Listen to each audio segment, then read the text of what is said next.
Welcome all inside Tom Lara Field for this evening's CCL baseball matchup between the San Francisco Seagulls and the Philippines baseball group. The Seagulls are coming into this game 2-11, which is last in the North Division of the CCL, and the Philippines baseball group are 0-7, which is last in the South Division of the CCL. So Drew, two teams looking to get right today. Definitely. Seagulls started off 2-0. Good start, but dropped their last 11, as you mentioned, and this is a team that needs momentum fast. A couple heartbreaking losses as of late, and an opportunity today against a team who's looking to pick up their first win on the season. So a battle between two teams with very needed wins on their agendas. Yeah, I'd imagine both dugouts are looking at the other team's record and thinking, okay, well, we better win this game. So they're definitely both going to be playing hard tonight. Both teams, as you said, trying to get some momentum going. And for the Seagulls, they're going to have the ace of their staff, Finn Whalen, on the mound. Yeah, Whalen started off the season for San Francisco against Menlo Park and pitched an absolute amazing game. Won CCL Pitcher of the Week that week, and that was the opening day. And he's been pretty good all season long. He's been probably their best starting pitcher routinely, and he's someone who you could trust on the mound to not only punch out people on his own, but also last a long time. That's been another issue the Seagulls have faced this season, is their starters haven't gone super deep. Finn Whalen has. In his starts, he's gone at least a few innings, and so that'll be important for San Francisco today. Yeah, he's good. Ideally going to help them conserve their bullpen today. Like you said, the ace of the staff, the opening day starter, and I would say the Seagulls have a pretty good chance to finally end that 11-game losing streak here tonight.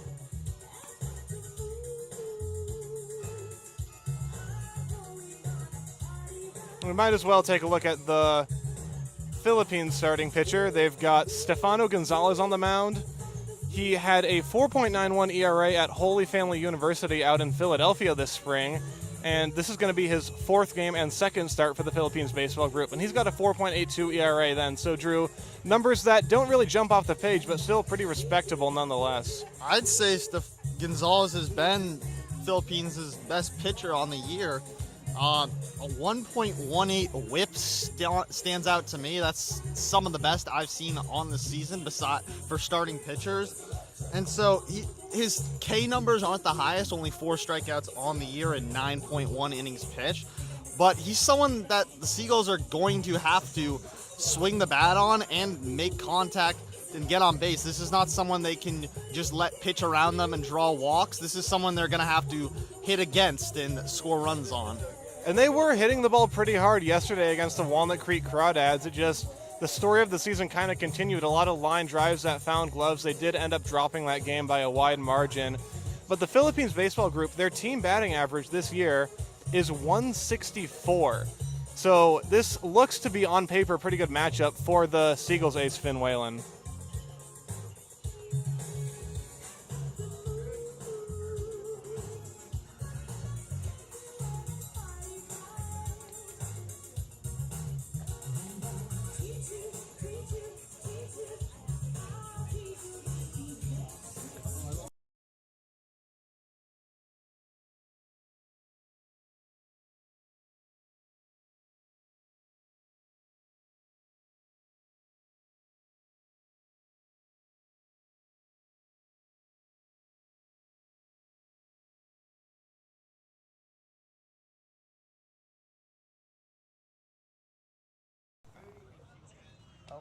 Turn it on. Is it switched on, John?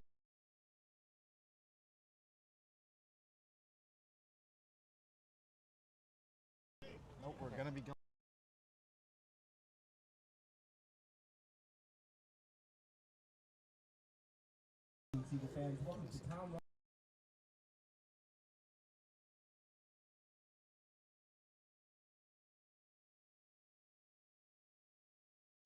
And so both teams statistically on both sides of the field of play have struggled recently.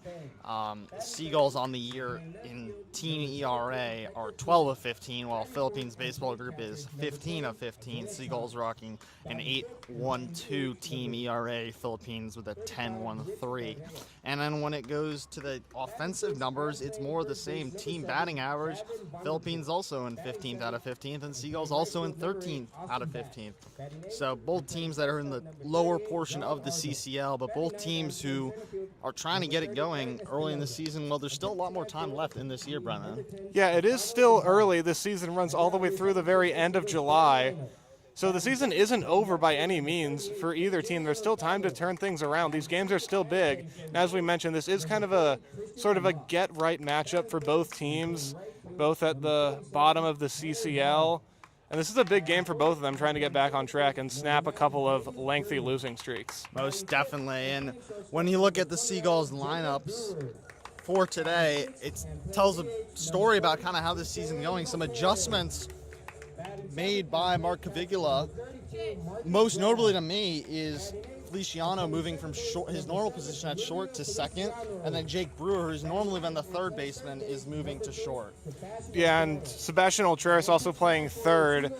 And this is, I think Mark Caviglia is trying to hope to improve the defense of Emilio Feliciano. It's not really been where I think anybody envisioned with him at shortstop, so hopefully playing at second base will do him some good. And right now we're going to take a pause and listen to the national anthem.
And another notable adjustment made for the Seagulls, AJ Hurtado moving into left for tonight's game.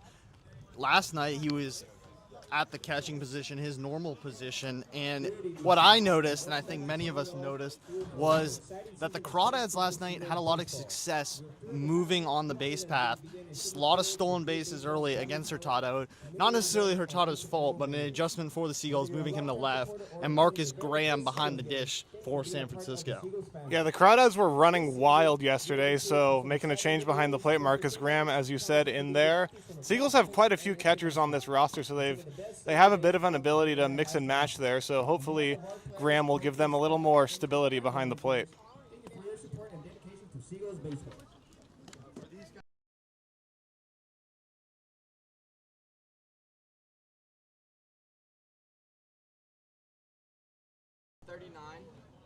That was his original number. That was the one in the 5 spot. Let's take a look at the Philippines baseball group lineup. They've got Christian Santiago leading off, followed by Mason Fang. Then it's Hector Pina and Isaiah Chavez. Batting fifth is Richie Barrera, getting his first offensive action of the year. Then it's Gavin Vanderpool, followed by Austin Bosch, John Arnold, and Eric Espinoza bats last. Beautiful sunny evening in San Bruno at Tom Lawler Field in San Bruno Park. Sun setting on the right field side. Shadows crossing across right field into center. Seagulls rocking their blue tops with the white pants, and the Philippines baseball group in these bright red uniforms with blue numbers and white pants as well. So a very nice visual jersey matchup, to say the least. Yeah, the contrast goes nicely. We almost thought it wouldn't go this way, but we can definitely tell who is what team, we'll put it that way. So here we go. Christian Santiago steps into the box facing Finn Whalen, and we are just about ready as Finn Whalen kicks, and the first pitch of the ball game is swung on and foul back to the screen for strike one. Santiago, like many of these Philippines baseball group players, hails from Southern California, went to Bishop Alemany High School in Mission Hills, and played this past spring at Los Angeles Pierce College in Woodland Hills, where he hit .370 in 46 games. Here's the 0-1. Breaking ball just misses off the outside to even the count at a ball and a strike.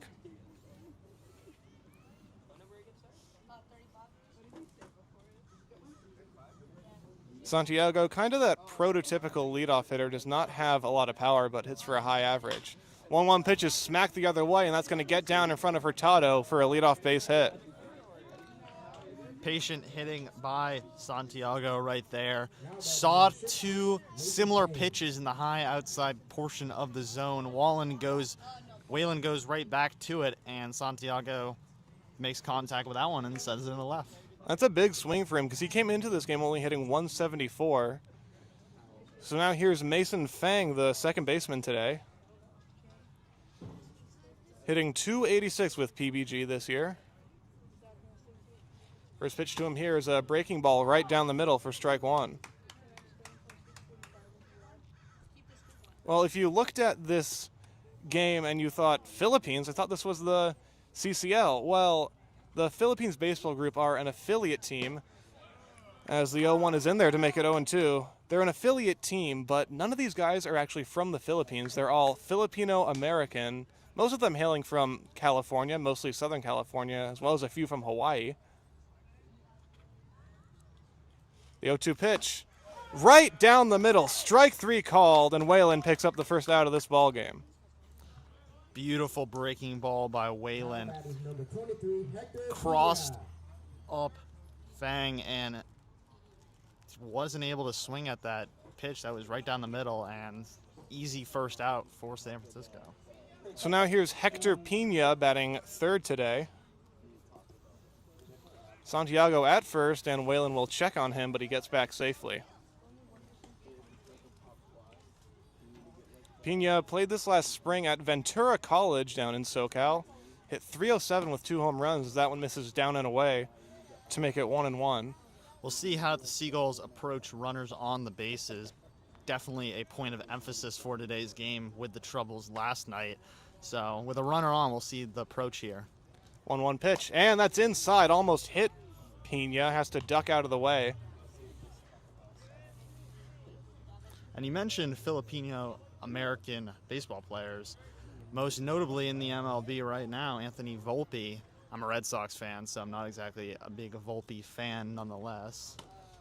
Yeah, you've also got Travis d'Arnaud, Filipino-American, as well as his brother Chase. Tim Lincecum, everybody listening to this in the Bay Area should know about.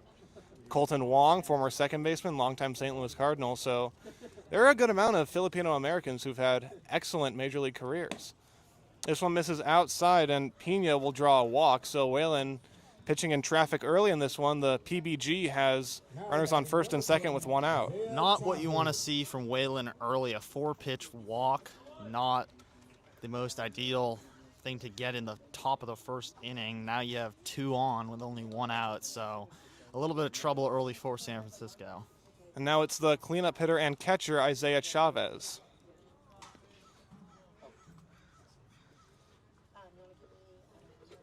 First pitch to him from Whalen is a fastball called a strike. It just caught the outside corner, and it's 0-1.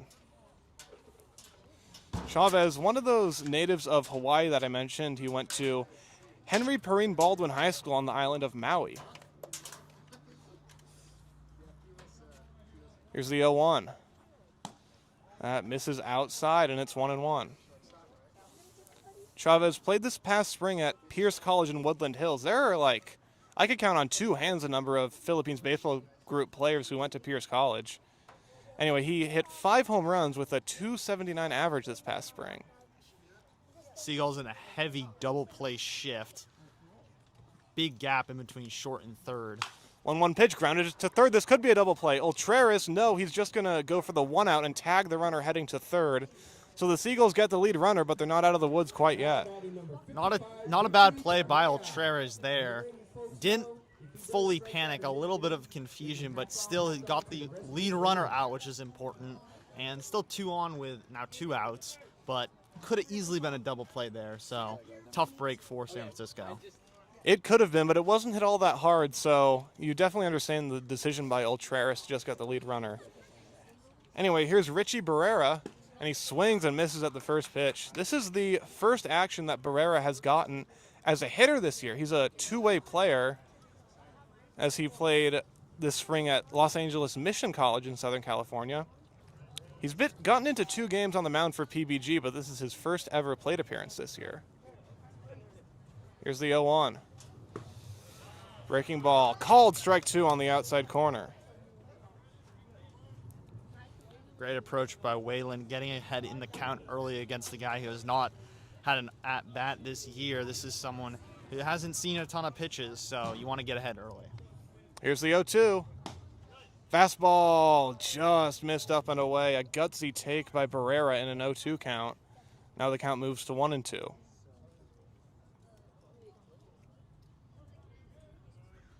Santiago singled to lead off the inning. Fang struck out. Pena walked. Chavez grounded into a fielder's choice. Now it's Barrera. The 1-2 pitch. Fouled off to the left and out of play. That one heading for the parking lot. Whenever a foul ball goes in that area, I brace myself and listen for a crash. I don't think anybody's car has gotten damaged this year, but it feels like only a matter of time. Yeah, it certainly does. I purposely park quite a ways away for that exact reason. 1-2 pitch. Ground ball to first. Christian Lamoth. It's off his glove. It rolls towards foul territory. And the runner will be held at third. The bases are loaded. Now batting number 7, Gavin Vanderpool. A tough play there for Lamoth. Took a weird hop, and it was a pretty hard hit ball down the first base line. And so a tough break for San Francisco once again, and Whalen got a bit of trouble here with the bases loaded now. Yeah, he's going to be facing Gavin Vanderpool, the first baseman today. Vanderpool 0 for 4, but with 2 walks this year for the Philippines baseball group. So bases loaded, 2 outs, and Whalen's first pitch is off the outside for ball 1. It was a tricky play for Lamoth at first base. It did kind of take an in-between hop, but a play that he certainly wishes he could have made. And at least he got a glove on it, because if that got by him, it's at least 1 run. Anyway, the 1-0. Fastball misses up and away, and Vanderpool is ahead in the count 2-0. Vanderpool, yet another Southern California guy out of San Marcos down near San Diego. Played this past spring at Westmont College in Santa Barbara. He's also a two-way player, but he barely got any playing time. And he takes this 2-0 just off the outside with a fastball. That one really could have gone either way. And now Whalen is behind 3-0 with the bases loaded and 2 outs. A lot of two-way players for this Philippines baseball group team. Pretty interesting to say the least.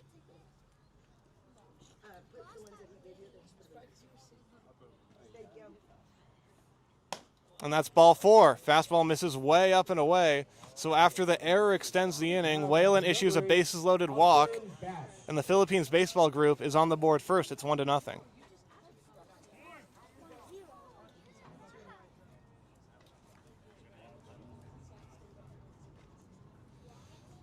So pitching coach Cage Casconi will go to the mound and discuss some things with Finn Whalen. Not a great start for San Francisco in this top of the first. A 4-pitch walk with the bases loaded is definitely something Whalen would love to have back. And at this point now with 2 outs, just hope that it's only 1 run that's scored by Philippines baseball group. Yeah, and it's pretty interesting. The PBG has scored a run in this inning. They have the bases loaded, but they've only got one hit. That was the leadoff single by Santiago. So now it's Austin Bash, the NYU product. 3 for 14 this year with PBG. And he takes the first pitch breaking ball for a called strike on the outside corner.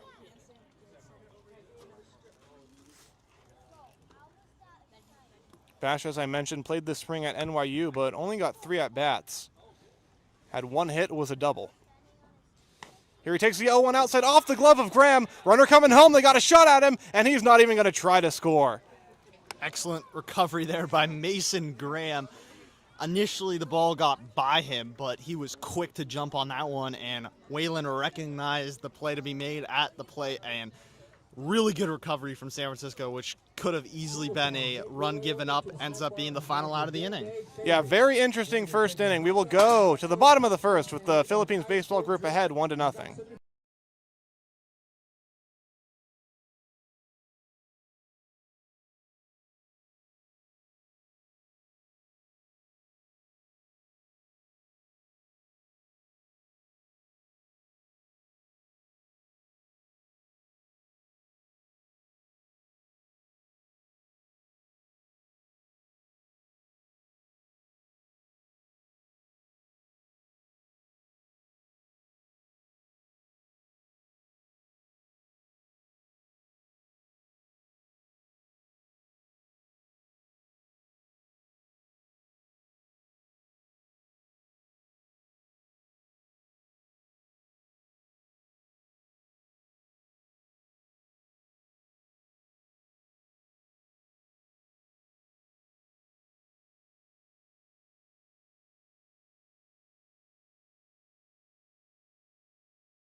Back here for the bottom of the first inning, Seagulls coming up, and their lineup looks like this. It's going to be A.J. Hurtado in the leadoff spot, followed by Christian Lamoth.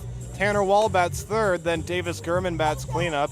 Jake Brewer in the 5-hole, followed by Ethan Lopez and Marcus Graham. Emilio Feliciano bats 8th, and Sebastian Ultreris will bat 9th. And they're going to be facing Stefano Gonzalez for the PBG. As we mentioned, he had a 4.91 ERA in 14 2/3 innings at Holy Family University in Philadelphia this spring. And with the Philippines baseball group this year, this is his second start, his 4th game overall, and he has a 4.82 ERA in 9 1/3 innings.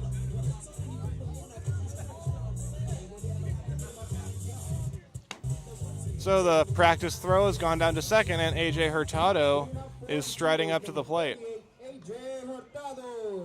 See if the Seagulls offense can get things going early. The bats have shown up later in games, but at the beginning of games, they've been somewhat of an issue, so getting some runs early should be a goal today. There's also been some bad luck that factored into that. I remember yesterday against the Crawdads, they had like 3 or 4 lineouts in the first 2 innings combined. They just couldn't get on the board. So here's Hurtado, and the first pitch to him is upstairs with a fastball for ball 1. Hurtado hitting at 242, and if you think that sounds unusual for a leadoff hitter, he's in this spot because his OBP is 432. Draws a lot of walks and gets hit by a ton of pitches. Now he pops up the 1-0 into right field. Coming in is the right fielder Bosch, but he's called off by the second baseman Fang, who puts it away for the first out. Now that is number 40, Christian Lamoth.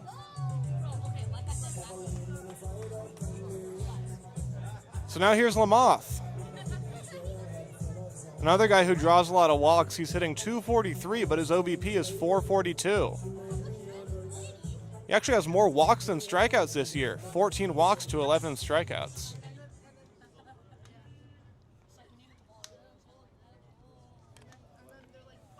So Lamoth stands in. And the first pitch from Gonzalez. Caught the outside corner, a pitcher's strike there, and it's 0-1.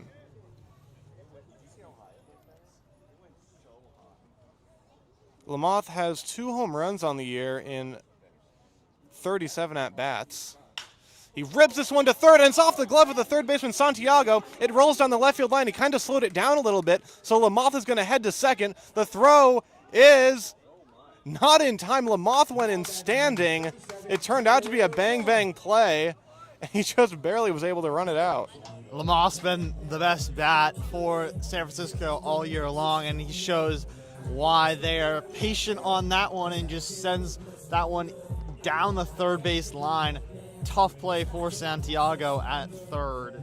Yeah, I'd imagine that would be scored a double, even though it hit Santiago's glove. He did slow it down a little bit, but that was not a routine play by any means. So now here's Tanner Wall, and he'll get a shot with a runner at second and 1 out. Wall is the only Seagull who graduated high school in 2026. Out of St. Francis High School in Mountain View. And the first pitch to him. Fastball caught the lower part of the zone for strike 1. You wouldn't think Wall has been a high schooler, though, given his performance this year. One of the best bats for San Francisco so far. Yeah, he's hitting .310 with an .826 OPS, and his at-bats just seem really mature for his age. Now here's a breaking ball that he swings and misses at, and it's 0-2 now. Wall is committed to play at Pepperdine University next spring. Playing his summer ball here with the Seagulls. Behind in the count, 0-2. Gonzalez throws. Another big breaking ball is just grounded foul along the first baseline. Foul by maybe 5-10 feet. So a nice job by Wall to slow his bat down after waving at a breaking ball the pitch before.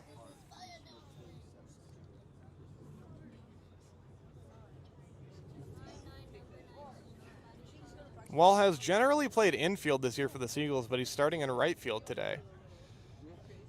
Here's another 0-2.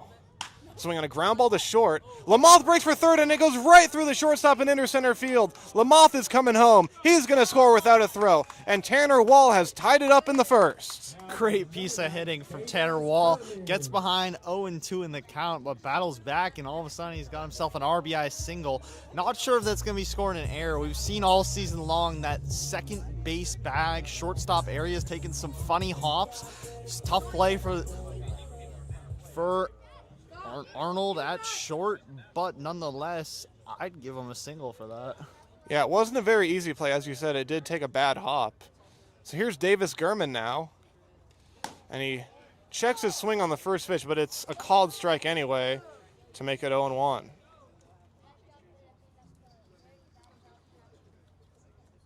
Gurman had an excellent year last year at Morehead State and has committed to the University of Utah for next year.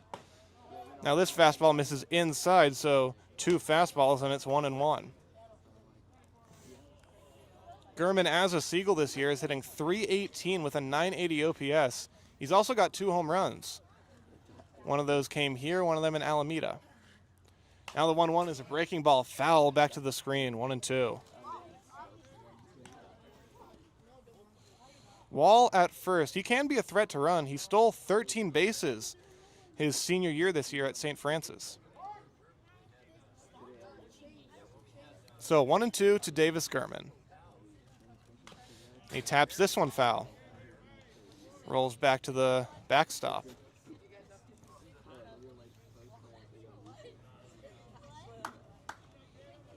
Gurman out of Cameron Heights Collegiate Institute in Kitchener, Ontario, Canada.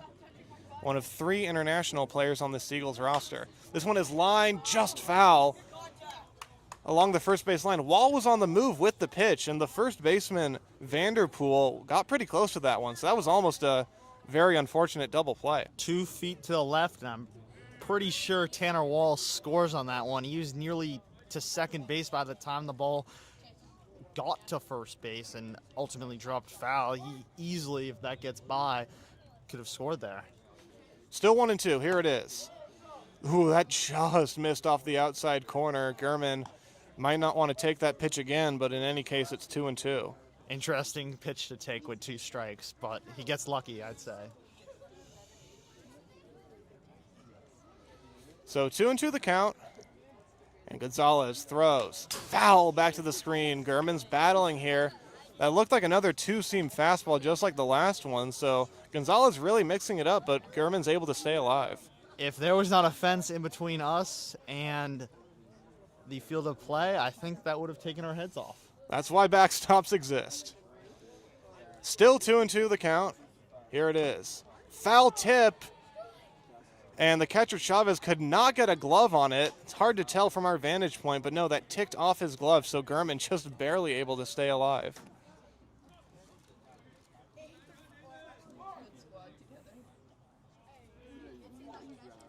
Still 2-2 to Davis Gurman. Here it is. And a ground ball to third, and it goes through Santiago and rolls into left field for a base hit. Well, that's just another one. Not an easy play, but a play that the PBG really wishes would have been made. If he comes up with that cleanly, even with the speed of Gurman, I think it could have been a double play. But instead, he's aboard, and Jake Brewer will come up with a chance to give the Seagulls the lead. This is a great start for the San Francisco Bats. Sometimes all you need to do, Brennan, is put the ball in play and see what happens. He's been doing that against San Francisco all season long, and all of a sudden the Seagulls are getting the hang of it today. Yeah, it's nice to be on the other end of it. So here's Jake Brewer, batting .278 on the season. First pitch to him. Breaking ball misses in the dirt for ball 1. Brewer is playing in his 4th year with the Seagulls. He's the veteran of the clubhouse. .409 on base percentage, .715 OPS. And here's the 1-0. Fastball, ground ball, up the middle for a base hit. Wall's getting the wave. He's coming home. The throw to the plate. It's going to be close. He is safe at the plate. Just barely got in there. And the Seagulls have the lead. Excellent slide from Tanner Wall. The throw beat him, but he made a pretty nifty slide, adjusting his hand at the last second to touch the bag. And a great start for San Francisco in this first inning, putting together patient, notable, and productive at-bats, stacking them. This is something we haven't really seen recently for the Seagulls, and it would be great if they can continue to do this today and as the season progresses. Yeah, they've put the ball in play every time, and everything other than the leadoff pop-out by Hurtado, I would say was hit pretty hard. So now here's Ethan Lopez, the designated hitter today. He takes the first pitch for a called strike 1. Lopez, traditionally a catcher, but he's DHing today. As a Seagull this year, he is 5 for 24. That's a .208 batting average. Seagulls have taken the lead 2-1, looking for more. The 0-1 to Lopez. Fastball fouled off towards City Parkway. That one might have ended up in the street, and it's 0-2. San Francisco's seeing these pitches from Gonzalez early. A lot of foul balls and a lot of balls put into play. A great sign. So Ethan Lopez behind in the count 0-2 with Gurman at second and Brewer at first. Here it is. He checks his swing on a pitch in the other batter's box, and they say he went around. Chavez, the catcher, didn't go after the ball initially, so the runners will advance to second and third. Looked like Chavez lost it. It kind of muffled through his legs, then went behind him, and he couldn't find it for a second. It was enough time for the Seagulls runners to advance. So second out of the inning, first strikeout. It's not really that often you see a productive strikeout, but that's what I'd call that. So now here's Marcus Graham. 7-1. You have that winning ticket. Make your way towards the Seagulls swag store and get your free. Graham, the catcher today, out of Berwick, Australia. 32, Marcus Graham. Gurman at third, Brewer at second, and Graham takes a first pitch fastball for ball 1.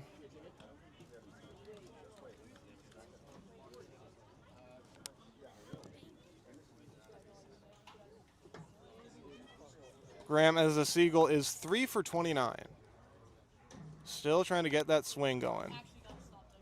He lines this one hard into center field. Espinoza, it's over his head. He misjudged it. 2 runs are going to score. Graham's going to have extra bases. He is going to stumble around second base. Fortunately, he's able to get back. We hope he's okay. Man, he was flying around that bag. He would have had a triple if he was able to stay on his feet, but he's smiling out there. All's well that ends well. It's a 2-run double, and the Seagulls now lead it 4-1. While an unfortunate result ultimately for Marcus Graham, a 2 RBI double to give the Seagulls a 4-1 lead is an absolutely amazing first inning for San Francisco. Tough play out there for Espinoza in center. Kind of went up initially, but then the ball sailed over his head. Tough with the sun also kind of in his eyes. So here's Emilio Feliciano. He hits a ball foul along the left field line. Listen for a crash. Sounds like everyone's car is safe. So 0-1 to Feliciano. Boy, it is a breath of fresh air to see consistent hard contact and long at-bats from these Seagulls hitters. You can say that again. 0-1. High fastball lifted in the air along the right field line.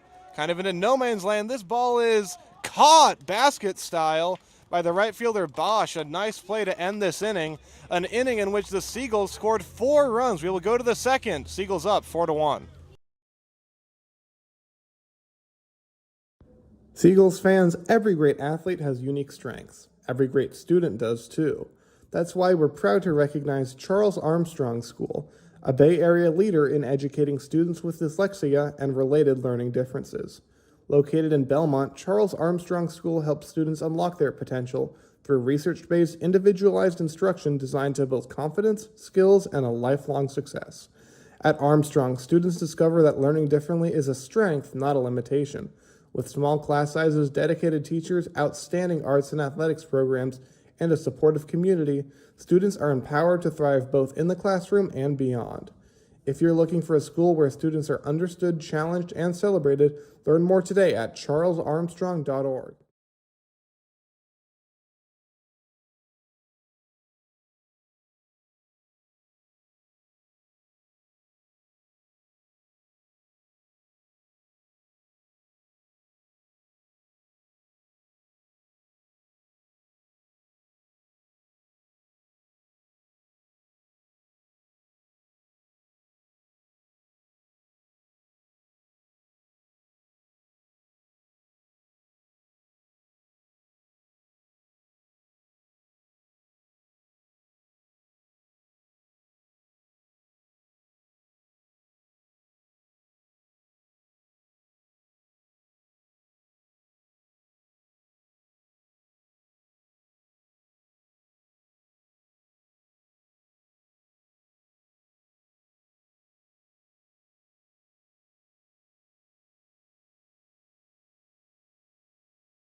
Top of the second inning now. Already a lot of offense in this game. The Seagulls are winning 4-1 as Finn Whalen back to the mound to face 7, 8, 9 in this Philippines baseball group lineup.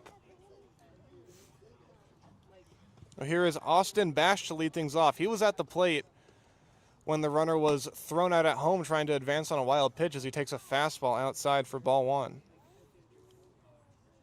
Bash also made that nice running play to end the bottom of the first, so what do they always say? You make a great play, you get to lead off the next inning. Takes a 1-0 outside to make it 2-0. Well, Whalen walked 2 batters in the first, only ended up giving up the 1 run, but it would be really nice to see him get in the zone here, as Bash calls time to think things over. When Whalen's got ahead in counts in this game, good things have happened, and so down in the count once again is not what you'd be looking for. This one looked like it was down the plate, and Bash pops it up out of play somewhere. I lost it, but it's a foul ball, and it's 2-1.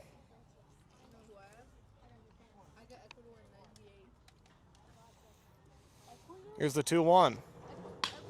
Ground ball towards the middle. Feliciano can't get it. He had to go a long way, and that's up the middle for a leadoff base hit. Now batting number 38, John Arnold. Just a perfectly placed ground ball from Bash. And once again, it's a leadoff single for the Philippines baseball group. Not a lot Feliciano could do there at second.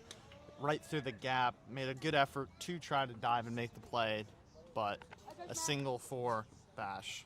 So here's John Arnold playing shortstop today. This is his first plate appearance of the year for PBG, and he hacks at the first pitch and grounds it foul up the third baseline. Bosch, a product of St. Anthony High School in Long Beach and UMass Boston on the other side of the country.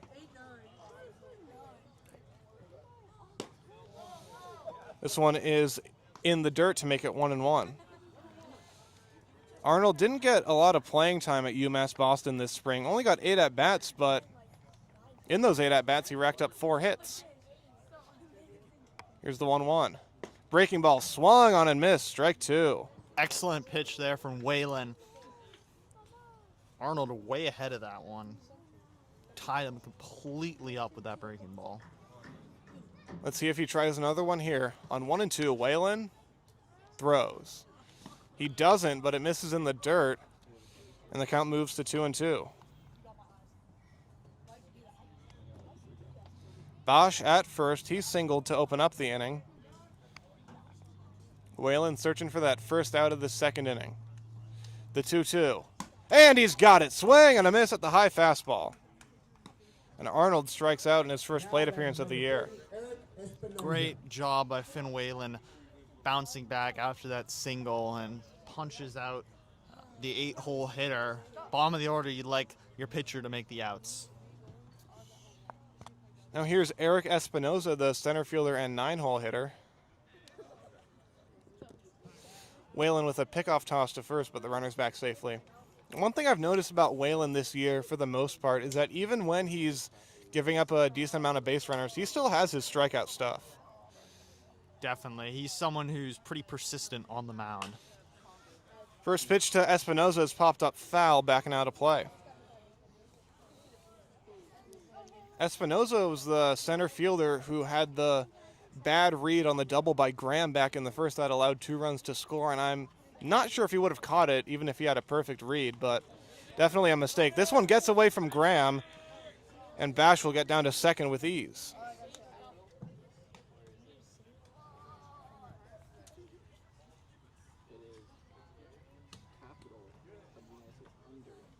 So 1-1 the count now to Espinoza.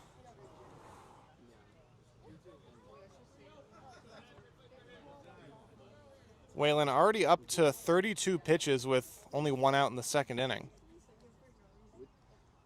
The 1-1. Fastball inside for ball 2.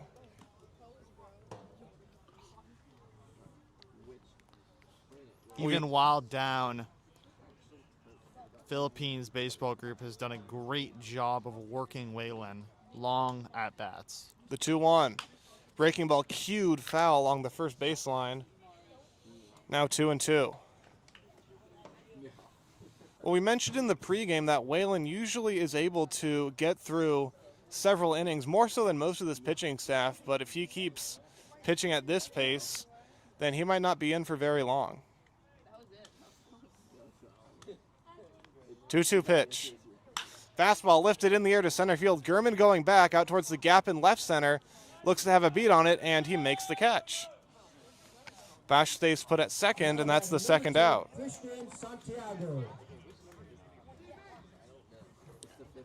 So here's Christian Santiago. He singled to lead off the game and was later tagged out, going to third on a fielder's choice.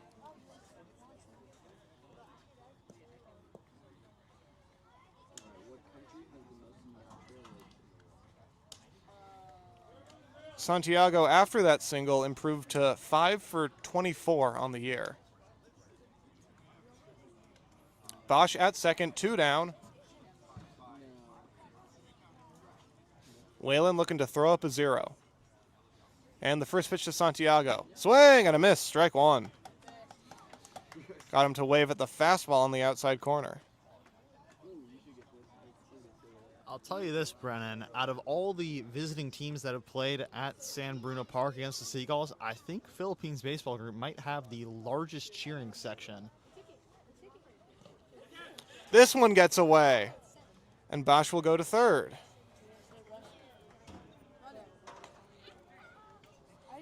So 2 wild pitches in the inning, and Bosch, who singled to lead off the inning, is now at third because of it.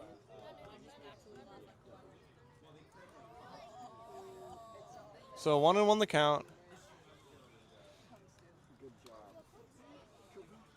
And the pitch. Breaking ball. Caught the corner down and away. Strike 2. And Drew, yeah, like you said, that third base side of our stands here at Tom Lawler Field is more filled than I've seen it so far this year.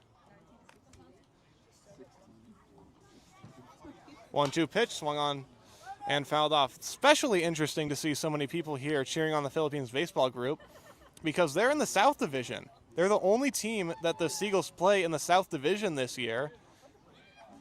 But they've got a bunch of people showing up and showing out. 1-2 again, here it is.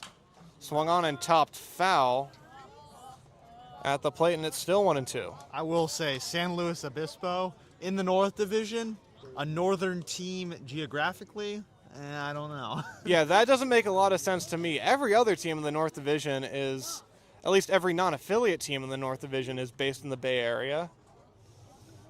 Slow Blues have to do a lot of travel this year. Anyway, 1-2 is a big curveball called. Strike 3 on the outside corner. Whalen throws up a 0 here in the second. It's still 4-1 heading into the bottom half of the second. When we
bottom of the second inning now.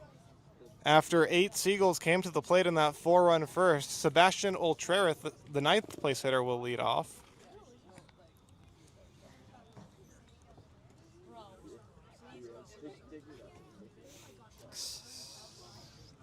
Here's the first pitch. It's a fastball in there for strike 1. San Francisco trying to extend that 3-run lead, a 4-run first inning, something we haven't seen much this season, Brennan. So early runs would be nice. Next one misses up and away with another fastball. And Drew, yeah, we mentioned the 11-game losing streak the Seagulls are looking to snap tonight, but it hasn't, for the most part, it hasn't really been like they've been blowing leads. They haven't really been in the lead at all in a very long time. Here, Ultreras breaks his bat on a ground ball to short. He's hustling down the line, and he is safe at first. Vanderpool came off the bag. Excellent hustle there by Sebastian Alterez. Hits a very slow bouncing ball to short, broke his bat as you said, and dug that one out the whole time. Full sprint to first, and that's what happens when you sprint.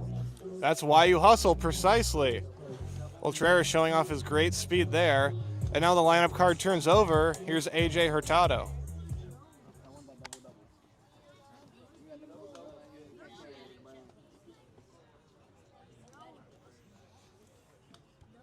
Stefano Gonzalez comes set and pitches. Hurtado fouls this one off. Looked like he got a piece of the catcher Chavez, and it's 0-1.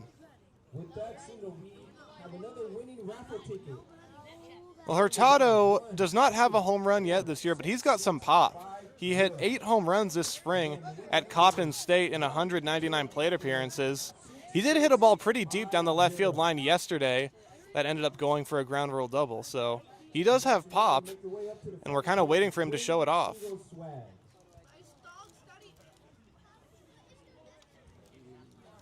Another great thing for San Francisco is the leadoff guy getting on Brennan. We haven't seen that a lot this season either, and that's an important thing to get. Hurtado takes high, and yeah, it's actually kind of interesting that in the first inning, the leadoff man, Hurtado, made an out, but they still were able to score 4 runs. So imagine what they could do when they do get the leadoff man on. The all-important runner on with no outs makes a big difference. Truly does. That's what the Seagulls have here with Ultreris at first and nobody out. And he goes. And Hurtado pops this one up to the right side. Ultreris better get back to first. It's caught by the first baseman, and he flips back to the pitcher, covering in time for the double play. Well, that's just bad luck there. Ultreris doubled off first for the second time in 3 games. That was how the Seagulls lost up in Sonoma 2 games ago. Brennan, I think that was the only spot on the field that result would have happened. Pop out to first on a guy stealing from first. That's just unfortunate. And that's just horrible luck. Hurtado, by the way, popping out to the right side for the second time today. Now here's Lamoth, and he takes a first pitch breaking ball for ball 1.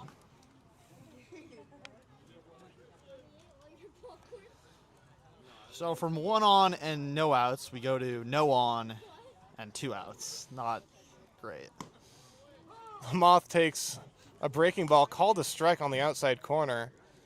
Let's see if he can ignite a 2-out rally here after that unfortunate pop-out double play. If there's someone to do it, it is Christian Lamoth. Doubled his last time up. He grounds this one foul along the first baseline, picked up by the on-deck batter Wall. So 1-2 now to Lamoth.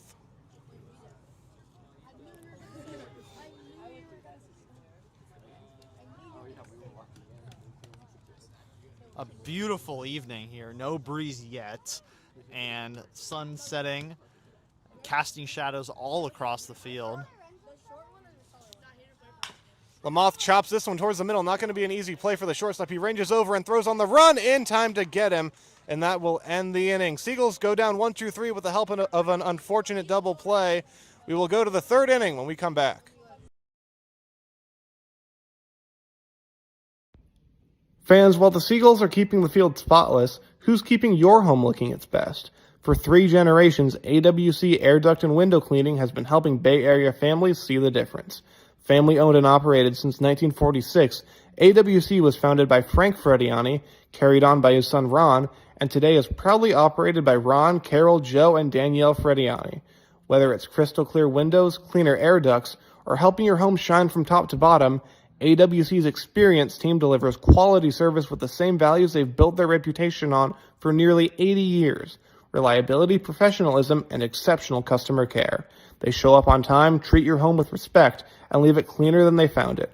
When you want a clear view and clearer air, trust the family that's been serving the Bay Area since 1946. Visit www.bayareawindowcleaning.com to schedule a free in-person consultation.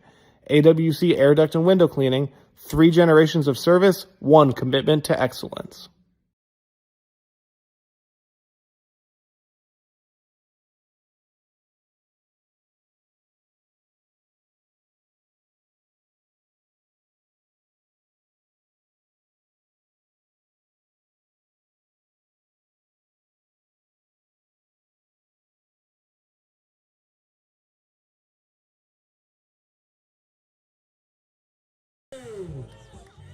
Top of the 3rd inning now, Mason Fang will stand in against Finn Whalen.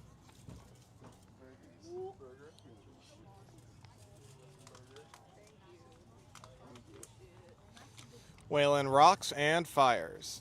Fastball lined, kind of a nubber over the leap of Ultreris. That ball was not hit hard at all. I don't even know what to call that. It wouldn't be a line drive because he didn't hit it that hard. But Ultreris, one of the shortest players on the team, not able to leap up and get it, and that's a leadoff single. A bloop single to the infield. Not often do you say that. Another couple inches to Ultreris' glove, and he might be able to ice cream cone catch that. Unfortunate for San Francisco there. So every inning now, the Philippines baseball group has had a leadoff single, as now Hector Pena grounds one through the left side, a base hit.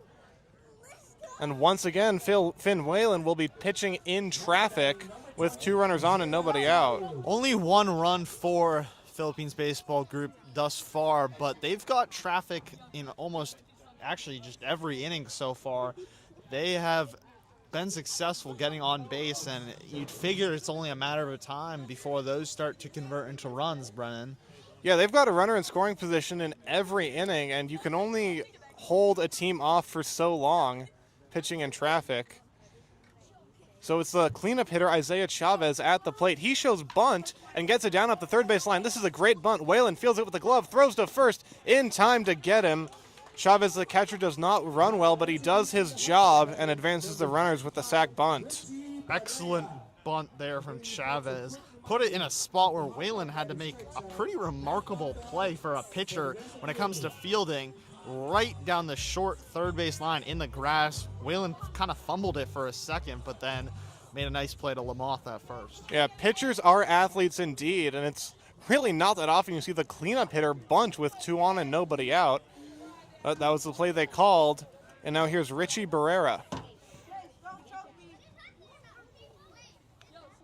First pitch to him. High pop-up.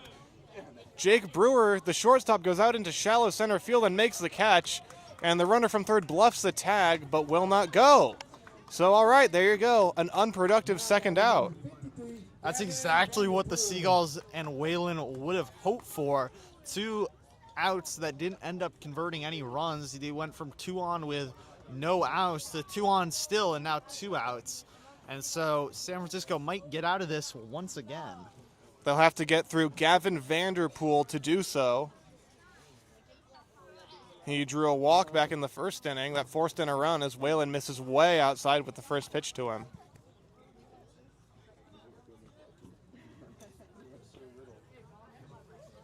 Vanderpool this year with PBG is 0 for 4, but with 3 walks. The 1-0. That one's in there with a breaking ball. 1-1. Fang at third, Pena at second, both reached on singles. Whalen home with a 1-1. That one spins below the zone to make it 2-1. You know, with 2 outs in a first base open, I wouldn't mind Whalen being pretty selective with what he pitches here to Vanderpool. A hit probably scores runs, a walk does not. That one's in there to make it 2-2, a nice backdoor breaking ball. And now Vanderpool will have to protect with 2 outs. Whalen trying to work out of a jam for the 3rd inning in a row. 2-2 the count. And the pitch. Inside, it's off the glove of Graham and gets away. Runner coming home, and this time he scores. And it's 4-2.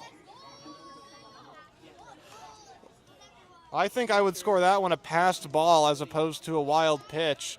It really wasn't that far off the plate. It just nicked off the glove of Graham. And this time he wasn't able to throw out the runner at the plate. Unfortunately, the luck for the Seagulls ends there in terms of getting out of traffic unscathed. The 3-2 breaking ball misses, and Vanderpool draws a walk, and the bases are loaded. Man, a lot of traffic on the bases for both teams in this game. I will say, even with all the traffic for Whalen, I am quite impressed with his resilience. He is not showing that he is shaken by all this traffic for Philippines baseball group. Also, I want to correct myself. I said the bases were loaded. There are, in fact, runners on the corners with 2 outs. And Austin Bash at the plate. He takes the first pitch outside. The runner goes down to second, and he's just kind of standing in between first and second. I guess he knew that Marcus Graham wouldn't make a throw, but that was certainly a strange spectacle. I don't think I've ever seen that before. The runner stopped mid-steal in between first and second. 1-0. Slapped foul towards the parking lot. Sounded like it hit something.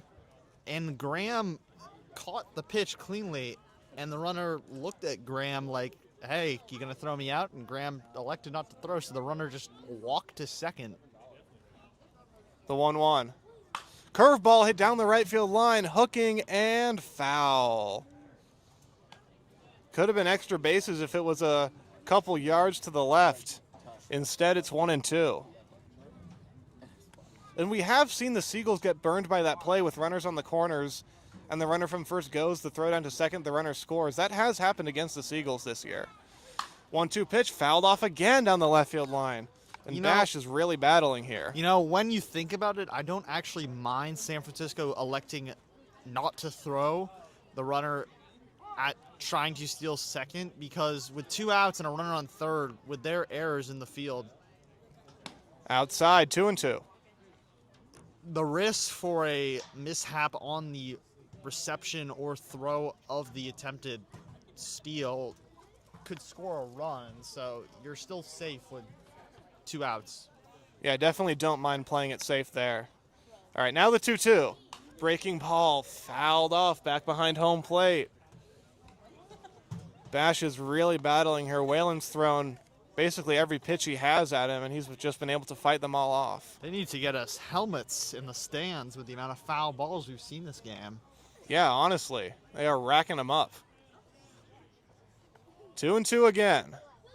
Curveball just missed up and away. Not really where Whalen wanted to throw it, but it just missed the zone. We've seen Whalen go to that breaking ball multiple times on punch-out pitches. When he's located it, the Philippine hitters have not found it. Oh, what's new? Another foul ball. This one on a fastball in the outer part of the plate. And this is one of the best battles we've seen of the season right here.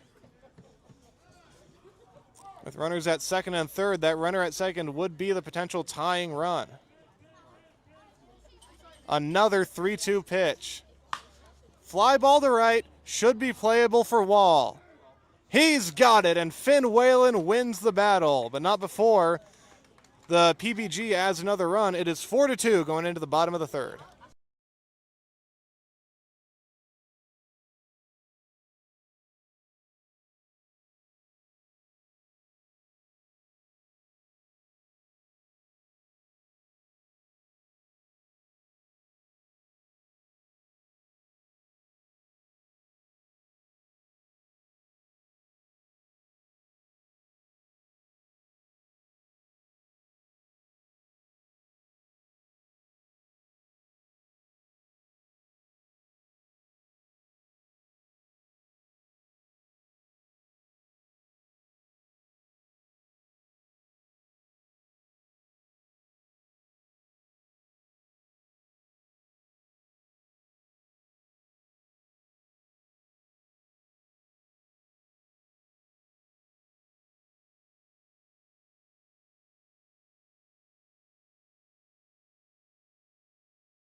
Back here at Tom Lara Field for the bottom half of the third inning. Number 37, Tanner Wall.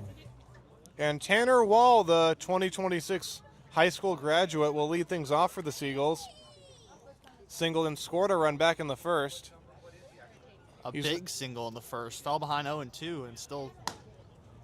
First pitch to him here, misses outside for ball 1.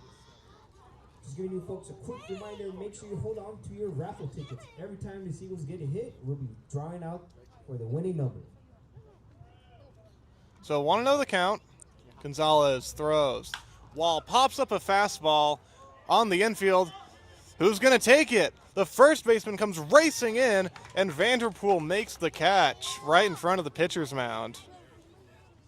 Now batting If number I were a 9, betting Davis man by the Brennan. location of that pop-up, I would have not bet the first baseman would have been the one to take it. I would have chose catcher, third baseman, short before that. Kind of interesting, the first baseman made the run all the way over to the center portion, about a few feet in front of home plate to make that play. Well, the pitcher Gonzalez was the closest, but he was just pointing up in the air thinking, who else is going to take this? Anyway, here's Davis Gurman. He hits the first pitch in the air to left center field, relatively deep. A long run for Espinoza, still going back, and he makes the catch several yards away from the fence. Now batting number 29, Jacob I think the Brennan. crowd here thought that was gone off the contact of the bat. It surely looked like it. Like Brennan said, only a few feet from a home run. Great contact there from Gurman. Yeah, there's a lot of room out here in left center field. That ball only traveled 351 feet, so probably wouldn't have been gone in most ballparks. Gurman does give it a ride, but has nothing to show for it. And here's Jake Brewer. First pitch to him. Fastball down in the dirt for ball one. And you mentioned it's a deep center field. 447 to the fence in center field. It's 20 feet high, so do the math there. And then left center field, the fence is way shorter, but still far out there. Brewer takes a called strike to make it 1-1. And Drew, we really haven't seen anybody hit a long fly ball to center field. We did see C.J. Moran of the St. Louis Obispo Blues hit a ball to the very start of the infield dirt out there on Diamond 2. That was caught by Cade Heflin. Now Brewer lifts a fly ball into center field. This is routine for Espinoza, and he's got this one as well to end the inning. Seagulls go down 1-2-3. Finn Whalen coming back out for the fourth inning when we come back.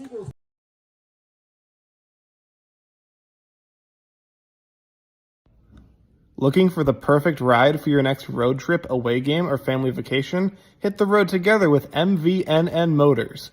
Whether you're heading to a tournament, taking the family on a weekend getaway, or planning an adventure with friends, our spacious 12 and 15 passenger vans make every trip easier, more comfortable, and a lot more fun. Why split up into multiple cars when everyone can ride together? Share the laughs, sing along to the music, talk strategy before the big game, and create memories that last long after the trip is over. At MVNN Motors, our vans are clean, reliable, roomy, and ready for the journey ahead. With plenty of space for passengers, luggage, sports gear, and vacation essentials, you can focus less on logistics and more on experience. From baseball tournaments to beach vacations, family reunions to team travel, MVNN Motors helps bring people together 1 mile at a time. Reserve your 12 or 15 passenger van today and make the journey part of the memory.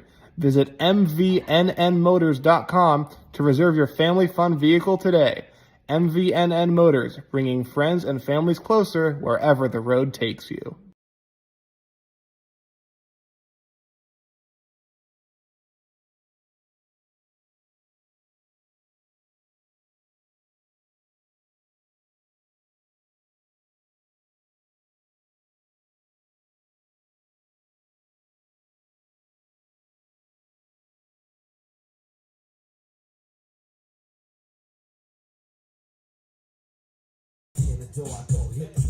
Top of the fourth inning now. John Arnold will lead things off for the PBG against Finn Whalen, who, even though he's pitched in a lot of traffic, he's only got 61 pitches through 3 innings, which, Drew, isn't really that bad. Yeah, we talked about on the pregame, Brennan. Whalen has been a pitcher that the Seagulls have been relying on to last through multiple innings, and he has done that all season long. His first pitch to Arnold is swung on and missed. Went with the high fastball there. 61 pitches, now 62 through 3 innings isn't ideal, but just given the fact that PBG has had a ton of base runners, it's really not as bad as it could be. The 0-1. Fastball misses down and away to make it 1-1. I think the more telling number is the fact Seagulls have only surrendered 2 runs thus far with a lot of traffic. Credit to their defense and the pitching. The 1-1. Line drive, picked at third by Ultreris, and he caught that one in the air, just picked it off the ground, and that's the first out. Now batting number Well, 30, last time a ball was hit to Espinosa. Ultreris, it was a bloop that went a couple inches over his head. That was the polar opposite, couple inches off the ground. So, little baseball god payback, shall I say, for Ultreris. Yeah, everything evening out for Ultreris in the field today. So here's Espinosa, the center fielder. Whalen just retired the leadoff man for the first time in this game. This one's grounded to short. Brewer gets a nice easy hop, fires to first in time to get him. And 2 up, 2 down very quickly for Finn Whalen here in the 4th. Now batting number 2, Christian Santiago. So the lineup card turns over, and here's Christian Santiago.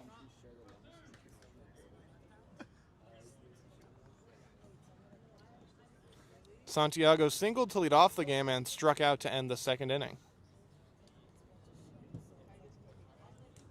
A 1-2-3 inning for Whalen here would be huge given his pitch count.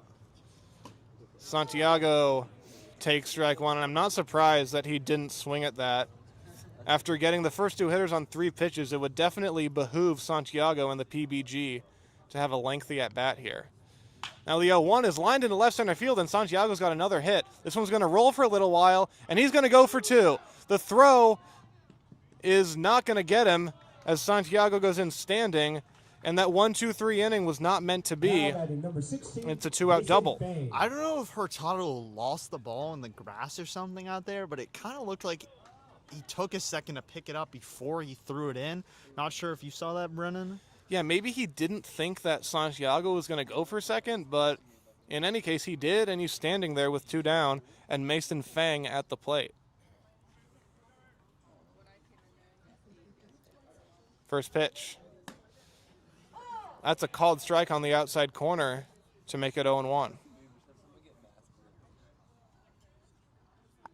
Fang out of Rancho Cucamonga High School down in SoCal. Played this spring at Golden West College in Huntington Beach. There's another called strike, and it's 0-2.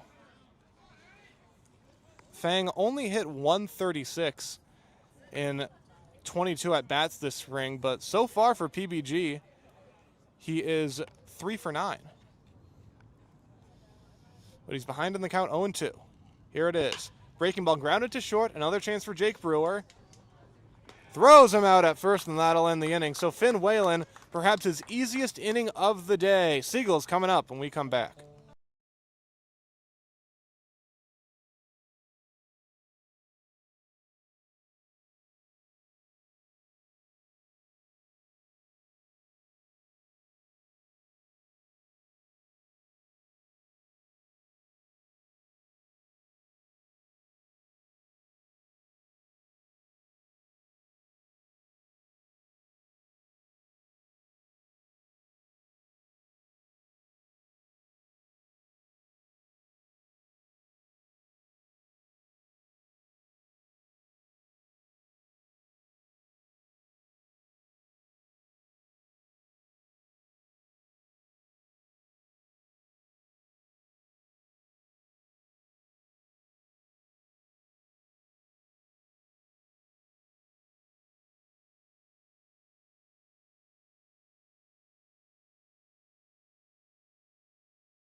Now batting number 30, Ethan Lopez. Bottom of the 4th inning now. Ethan Lopez will lead things off for the Seagulls.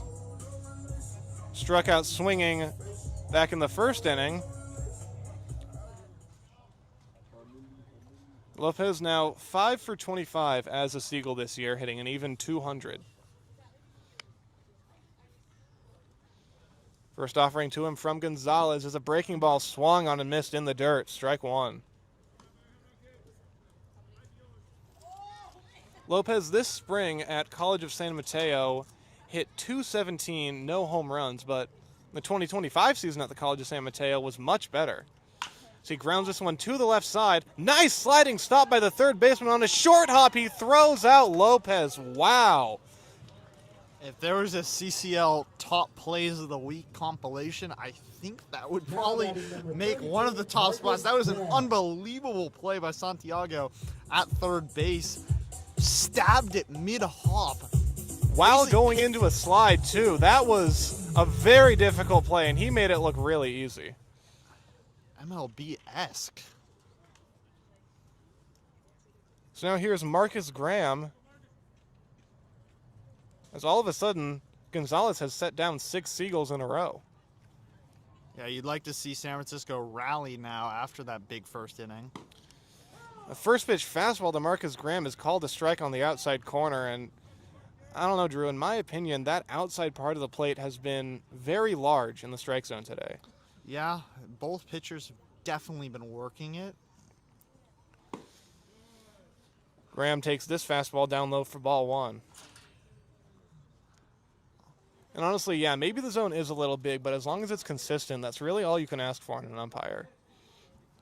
I think Whalen's been looking for it a lot. 1-1 to Graham is swung on and missed to make it 1-2. Graham was one who had the double in the first inning that scored 2 runs when he tripped going around second base. I would say that's almost certainly his biggest hit as a Seagull so far. Now it'll be a 1-2, and he grounds it softly towards the middle. Fang, the second baseman, ranges over and throws him out. That's the second out of the inning, and the 7th Seagull in a row retired by Gonzalez. I will say, the last 7 Seagulls, like you said, have been retired, but all have been balls in play, which, look, if you're going to get out, I'd rather you get out hitting the ball into the field and making PBG make a play. Yeah, especially so because the strikeout numbers offensively for the Seagulls have been much higher than I think anyone anticipated or expected. As here's Emilio Feliciano taking ball 1 down and in. Yeah, Gonzalez, the PBG pitcher, has only struck out 1 Seagull in this game. That was Ethan Lopez back in the first. And the Seagulls are second in the entire CCL in strikeouts, 150 on the season, so. Here's a swing and a miss by Feliciano to make it 1-1. Yeah, a lot of good signs so far for the Seagulls in this game. It's certainly not over, but this has been more of what we like to see and what I think all the coaches and players thought this season would be like. Here's a 1-1. Feliciano takes it just off the outside, and the count goes to 2-1.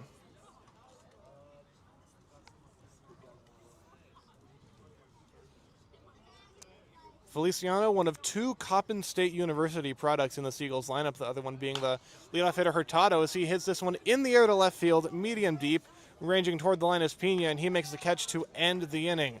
Another 1-2-3 inning for Stefano Gonzalez. We have played 4 at Tom Lawler Field. And Seagulls haven't done much since that first inning. Got to get something going. We go to the 5th. 4-2 Seagulls still ahead.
Top of the 5th inning now.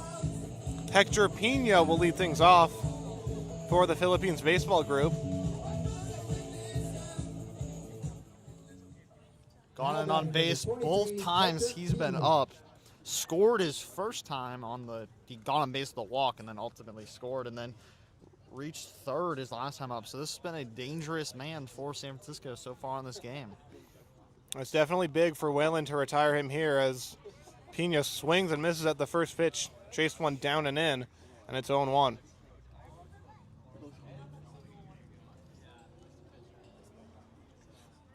Whalen kicks and throws. That one's in the dirt. Bounces away from Graham, but nobody on base, so it doesn't really matter, and it's 1-1.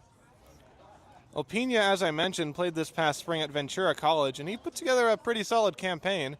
He hit .307 with 2 home runs, also had an OPS of .845, so he's definitely in the 3 spot for a reason.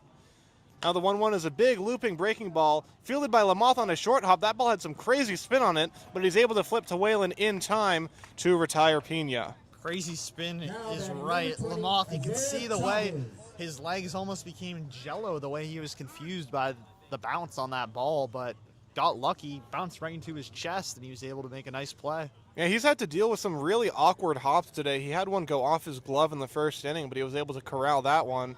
As we said, that is a big first out, retiring the leadoff man. And now that'll bring up the catcher, Isaiah Chavez.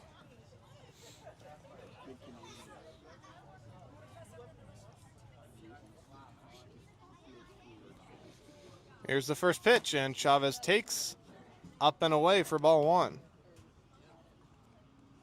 Chavez, a native of Maui. He reached on a fielder's choice in the first inning and laid down a sac bunt in the third. Here he grounds this one to third. Ultreras makes the play, throws across the diamond in time to retire Chavez. So 2 up, 2 down on 2 groundouts here in the second inning, or 5th. So far, these defensive adjustments for the Seagulls have paid off. Great defense in this game.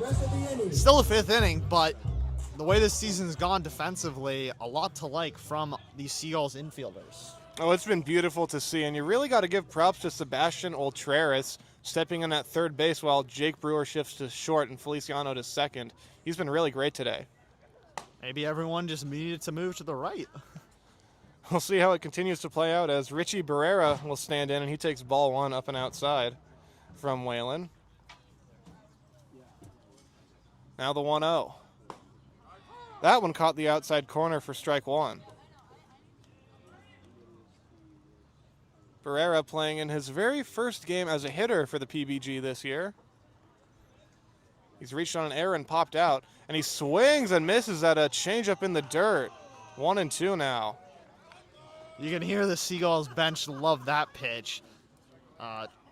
Barrera, big whiff from him. That's probably the silliest looking swing that Whalen has induced today. Now a 1-2 pitch misses down in the dirt. Barrera not going to offer at that one. And the count's even now at 2-2. Some of these breaking balls from Whalen have really given the PGB hitters some trouble. And when they've found the zone, they've been deadly. So 2 balls and 2 strikes. And the pitch. Big curveball and kind of an emergency swing from Barrera. He was very late on it, but he was able to foul it back to the screen and stay alive. Another one of those breaking balls from Whalen. Catches the zone. Great hitting by Barrera. As you said, an emergency swing, gets a piece of it, stays alive. Whalen a strike away from his first 1-2-3 inning of the day. That one misses outside and the count goes full. Whalen also has not struck out a PBG hitter since the second inning when Santiago went down looking to end the frame. Trying to get through 5. Here it is. Strike 3 called. Got him on the outside corner. Whalen punches out Barrera, and we've hit the halfway mark in this game with the Seagulls winning 4-2.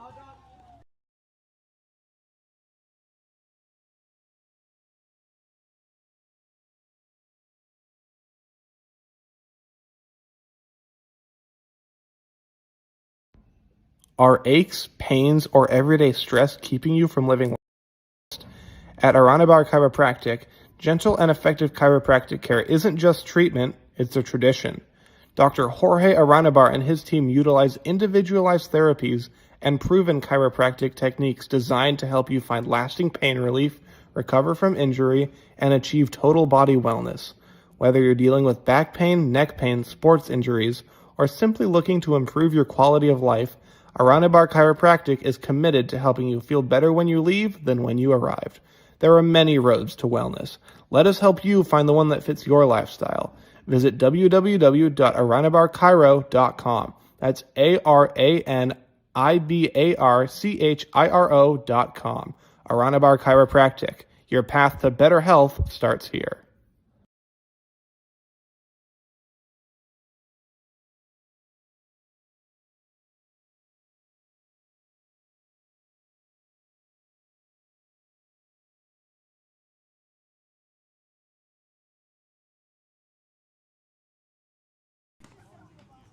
Seagulls coming back up here in the bottom of the fifth.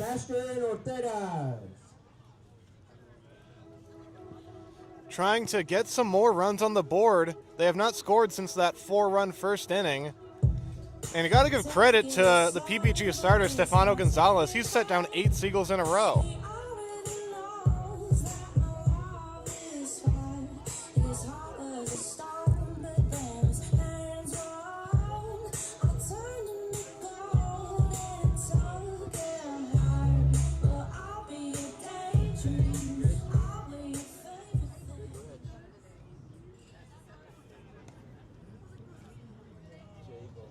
So here's Ultreris.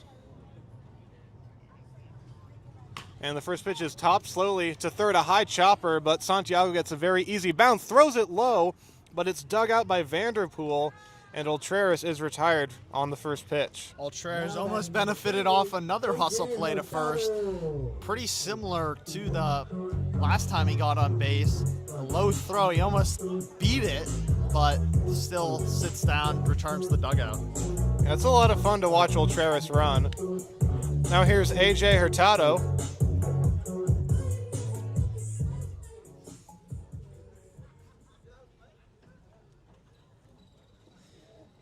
Hurtado 0 for 2 today. He's popped out to the right side twice. First one from Gonzalez. He shows bunt, but pulls back and takes strike one. Quick reminder, folks, make sure you hold on to your make sure you hold on to your ticket, because every time the Seagulls get a hit, we'll be raffling off free swag here, so make sure you hold on to those tickets. 0-1 to Hurtado. Here it is.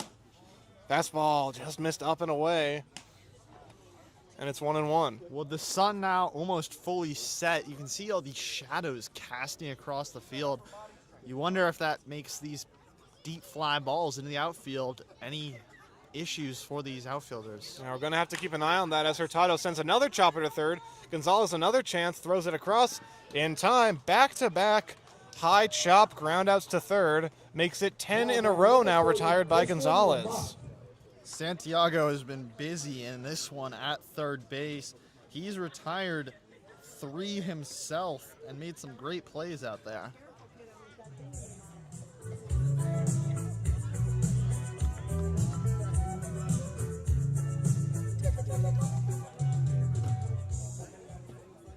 Here's Christian Lamoth. 1 for 2 today. Back in the first inning, he ripped a single down the left field line and came around to score the Seagulls' first run.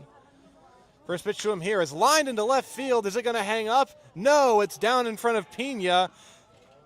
And Lamoth snaps the streak of 10 in a row retired as he's on with 2 outs. Number 37, Tanner Wall.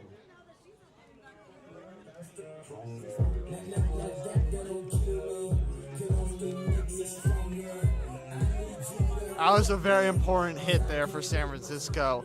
Ends that retired streak for the PGB, and now Tanner Wall up again. Kind of looks like the first inning all of a sudden, with Hurtado getting out and Lamoth getting on base.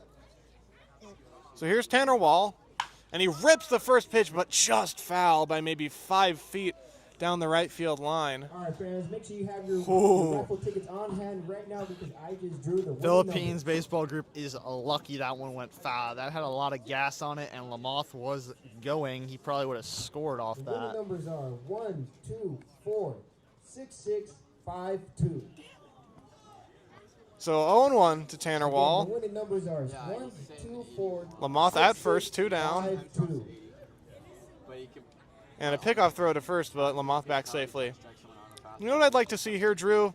I'd like to see Tanner Wall's first home run as a Seagull.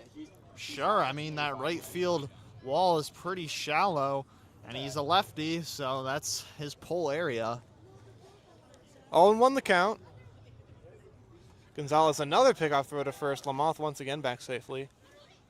Wall did hit 3 home runs this past spring at St. Francis High School. He's put together some excellent, professional, mature at-bats this year. Why not just take advantage of that short porch in right field? The 0-1. Line drive, base hit into left. Almost a carbon copy of Lamoth's single. 2 lefties going the other way, and the Seagulls, a little 2-out rally brewing here in the 5th. Congrats, fans. We earned yourself another Tanner winning Wall, ticket. time and time again, I cannot believe he is never taken an NCAA college at bat. This is someone who was playing high school baseball only a month ago and is now playing against all college players and has fit the part. He came into today hitting .210. He's gone 2 for 3 so far to add on top of that. And now here's exactly the guy you want up in this situation, Davis Gurman. First pitch. Swing and a fly ball, shallow right center field. Is anyone going to have a play? Espinoza runs it down and makes a fantastic catch in right center field to end the inning. Seagulls threaten but do not score. Still 4-2 as we head to the 6th.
The 6th inning is upon us from Tom Lara Field. Finn Whalen back to the mound with 82 pitches under his belt. And he's going to be facing Now batting number 53, Gavin Vanderpool. Gavin Vanderpool, who put together a really, really lengthy battle against Whalen in the 3rd, but ultimately... Sorry, no, check that. That was Bash who put up the battle. Vanderpool standing in right now. And the first pitch to him. Sorry, folks, I got confused because on the PBG website, Vanderpool's number 7, but he's wearing number 53 here. Here's the 1-0. That one misses in the dirt, and he's ahead in the count, 2-0. San Francisco's got the most out of Whalen today. Only surrendered 2 and the 6th. That one caught the corner, a big pitch there to make it 2-1. And yeah, it's really impressive that how well Whalen has been able to limit the damage here, despite all the base runners he's given up. Here's a routine ground ball to second base. Emilio Feliciano will throw him out, and the leadoff man is gone. Now batting number 8, Austin Bash. So So here's Austin Bash. This is actually the guy who put together the really long battle against Whalen. We'll see what he has in store here. He also singled in the second inning, so I would argue he's the PBG player who's seeing Whalen the best today. There is activity in the Seagull bullpen, so you'd think if Whalen does get in any trouble here in this 6th inning, his time might be up, and we'll see if he gets to the 7th. First pitch to Bash here, misses outside for ball 1. Whalen, that was pitch number 87 for him, so we'll see what manager Mark Caviglia does. Whalen has gone over 100 pitches at times this year, as this curveball misses outside to make it 2-0. I mean, if it ain't broke, don't fix it. That's what they say. And surrendering 2 runs through 5 innings has been really good for the Seagulls in terms of this season. Whalen gets a called strike there to make it 2-1. Yeah, Whalen has especially pitched really well from the 4th inning on, only given up 1 hit since then. Now the 2-1 pitch to Bash is lined hard into center field. Davis Gurman's going to have to go back, and this ball is over his head, and it's going to roll for a long time out there in center field. Bash is on the move. He's already halfway to third, and he's going to be waved in. Here comes Austin Bash, and it's an inside the park home run. Oh my goodness. Well, Drew, you and I were talking in between innings about all the room in center field and how we haven't really seen a ball hit out there, but Bash takes full advantage, and it's an inside the park home run to cut it to a 1-run deficit. We've been talking about that all season long. You only thought it'd be a matter of time before we see that. It's a tough center field for center fielders out there because if the ball gets over your head, it's not going to stop at a fence anytime soon. That thing's going to roll for quite a bit. And by the time, like you said, Gurman got it, Bash was already rounding third. John Arnold gets drilled by the next pitch. He looks very displeased. So the tying run now on base here in the 6th inning. Eric Espinoza. And one last thing on that inside the park home run, that was not the best read by Davis Gurman in center. I think he very well could have caught it if he had gotten a perfect jump, although as we've talked about, it is a tough sky right now, and you know, the old adage, the hardest ball to hit is a line drive, or the hardest ball to catch is a line drive right at you. So there's shadows across center field, almost like zebra stripes going from shadow to sunlight to shadow to sunlight, and so very easy for a ball to get lost out there for a center fielder, and unfortunately that may have been the case for Davis Gurman. So Eric Espinoza will stride to the plate with a runner at first and 1 out. And a pickoff throw to first. That was close, but Arnold is back safely. John Arnold on base for the very first time this year, getting his first action this season for the PBG. Now the first pitch to Espinoza is swung on and missed with Arnold going, and he is safe at second base. We've seen Graham in this game not attempt to get stolen bases, and are they calling? I think they may have called batter's interference. I mean, they're calling the batter out. Eric Espinoza is out.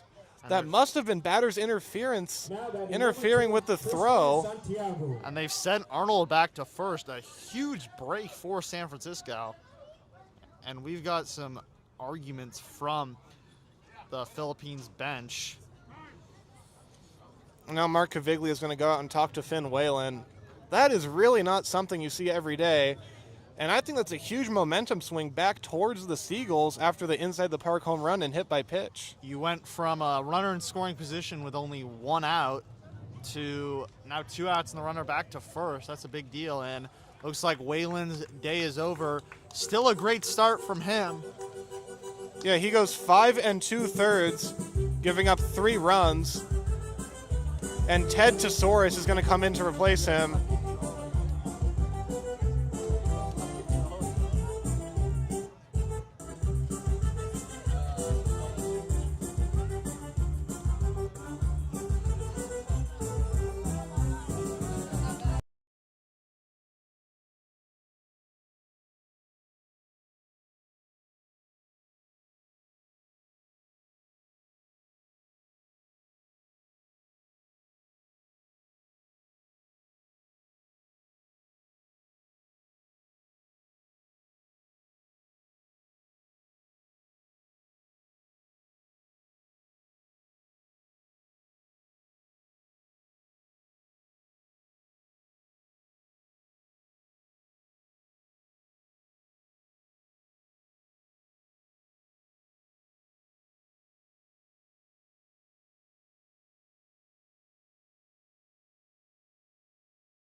So Ted Tesaurus has entered this game in relief of Finn Whalen.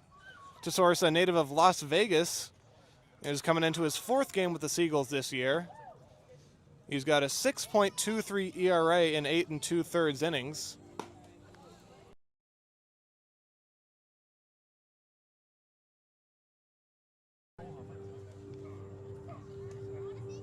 So Mark Cavigula elects to make a pitching change before it becomes an issue.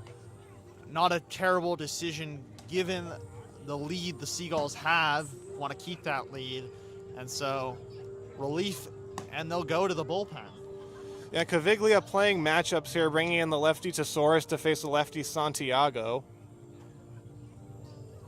That's a very smart move, considering how well Santiago hit against the righty Whalen. Hopefully the same-sided matchup will prove better results for the Seagulls.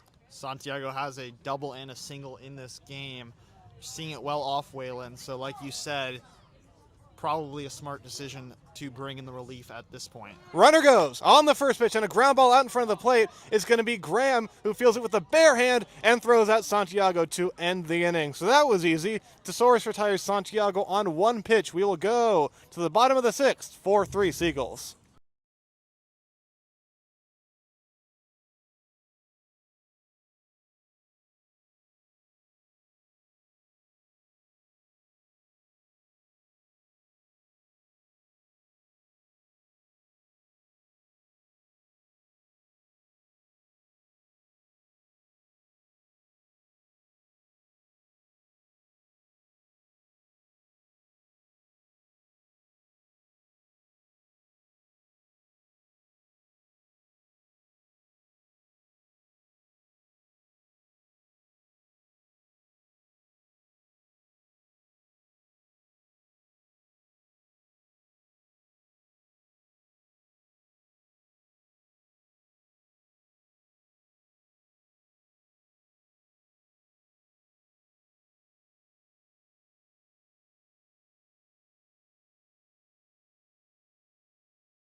Now batting number 29, Jacob Brewer. Jake Brewer coming up to lead things off for the Seagulls in the bottom half of the 6th. Seagulls still have not scored since the first inning. They did get two-out singles last inning, but couldn't get any runs across. Jake Brewer had that RBI single in the first inning, helped drive in a run. The PBG, they've started to fight back in this one, so it's probably going to take more than 4 runs to win this game, as Brewer takes a first pitch curveball that misses high for ball 1. I'm very impressed from the bounce back from Stefano Gonzalez for the PBG. A little bit of a tongue twister. Brewer checks his swing, and the home plate umpire says he went around on that breaking ball in the dirt. So 1-1 the count now. Gonzalez, by the way, only 62 pitches here in the 6th inning. So in addition to being dominant, he's been very efficient. The 1-1. Grounded to the left side, fielded by Santiago. Throws across in time. Brewer is gone, 1 down. I mean, Santiago today in the field has been excellent. He had that amazing play earlier in this game that was one of the better defensive plays we've seen all season at Tom Lara Field. And then by himself, he's retired 4 Seagulls off of great ground balls and great throws to first. So he's been an excellent fielder for Philippines. So here's Ethan Lopez. First pitch. Breaking ball right down the middle for strike 1. And yeah, Santiago did have that ball, the Christian Lamoth double, go off his glove in the first inning. But other than that, he's been really holding it down at the hot corner. Personally, I don't hold that against Santiago. That was a hard hit ball. Strike 2. And yeah, I don't either, but I mean, we've seen that he's capable of making difficult plays, so I don't know, probably worth mentioning. Now in the box, Ethan Lopez is behind in the count 0-2. And the pitch. Breaking ball, high chopper to short. Shortstop backs up to get an easy hop. His throw to first is not in time to get Ethan Lopez as the catcher was hustling down the line. And the Seagulls have a man aboard here with one out. Once again, sometimes you put the ball in play and hustle and good things come. Ethan Lopez, a high bouncing ball to Arnold at short, and by the time it got to Arnold, he was already in time. Yeah, that was a high chopper with a capital H, and Arnold made the decision to back up on the ball to get an easy hop instead of charging it, and that proved to be a mistake. So now here's Marcus Graham. He hits one into shallow left field, but it's pretty much right at Pena, who's been busy out there and left today, and that's the second out. And for one of a team who has struggled all year with the strikeouts, I will say one strikeout all game for San Francisco is something that I think after this game they're going to talk about and really like, because all of their outs besides that one strikeout have been competitive outs. They've put the ball in play routinely, which is something you like to see. Feliciano chops the first pitch foul along the third baseline, and yeah, there's been a lot to like for the Seagulls in this game, but I'm sure they do wish they were winning by more than one run. But in any case, Emilio Feliciano stands in with a count of 0-1, Lopez at first, and one out. It was a pickoff throw to Lopez at first, but he's back safely.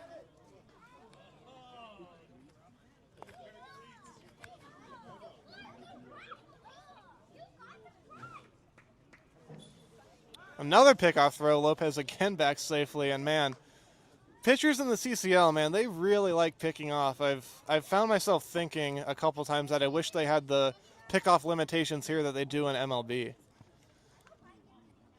0-1 pitch, blooped into shallow right field. This is going to get down for a base hit. Ethan Lopez is going to hold at second base.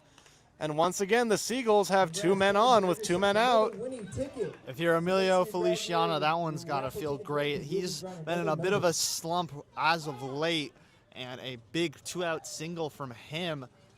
All of a sudden, the Seagulls got a little action with two outs. And we've got a meeting on the mound here with Stefano Gonzalez as well as the catcher Chavez and the coach.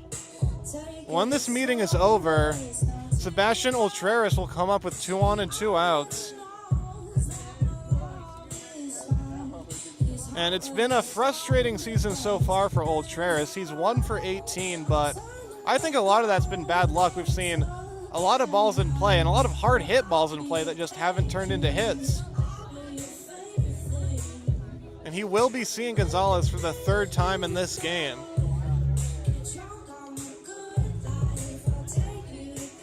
Going to be a big at-bat for Ultreras and the Seagulls as they try to add on here in the 6th. So Lopez at second, Feliciano at first. So Gonzalez sets, and the first pitch. Called strike 1, down and away on the corner. Numbers are 1, 2, 4, 6, 6, 5, 7. Again, the winning numbers are 1, 2. Ultreras has hit 2 ground balls to the left side today. One of them he ran out, one of them he couldn't. Great hustle on both ground balls, though. 0-1 pitch, same spot, called strike 2. Ultreras shakes his head in disagreement. That one definitely could have been called the ball, but was not, and now he's got to fight down 0-2. We've seen that all game long. Big zone to the outside portion of the plate for lefties and righties, so outside pitches have been called strikes pretty consistently. 0-2 the count. Gonzalez deals. That one just missed off the outside corner. Gonzalez went to that outside portion. pretty similar pitch to the strike two. Not a bad effort. Yeah, Gonzalez definitely aware that that pitch has a good chance of being called a strike. We'll see if he sticks with that outside corner here. Here it is. Swing and a miss. Got him to chase the breaking ball down and away. And for the second straight inning, the Seagulls get 2 men on, but they do not score. 4-3, we go to the 7th.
Seventh inning now. It's been a close one tonight.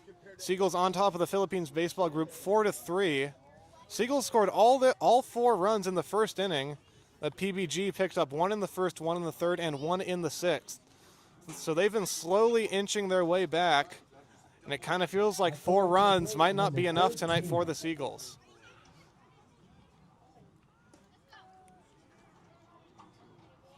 The first pitch from Tesaurus is upstairs for ball 1.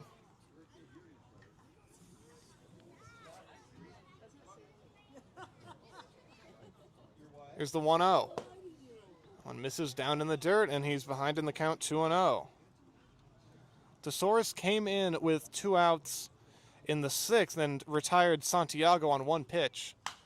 Now this one's foul back to the screen.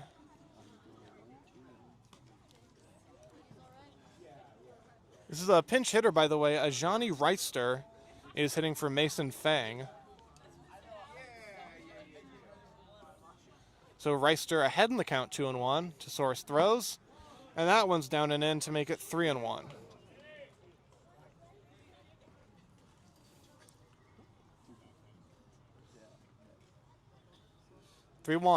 Swing and a foul back to the screen, and the count goes full.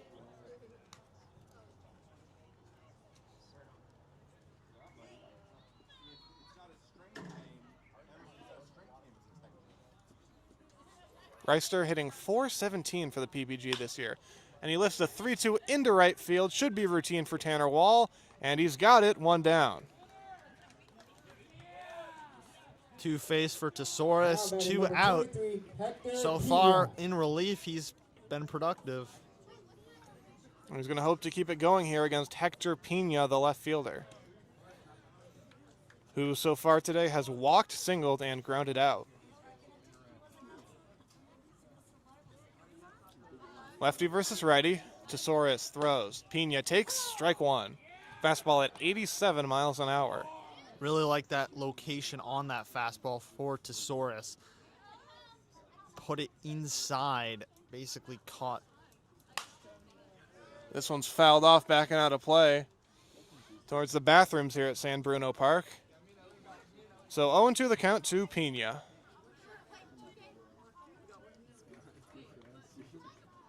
Tesaurus sets and delivers. Breaking ball down below the zone. A good take from Pina. That was an enticing offering, but he was able to lay off.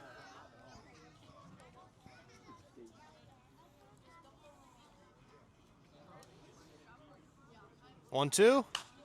Popped up foul right side. This is going to twist out of play towards the Seagulls bullpen and into the civilian area of San Bruno Park.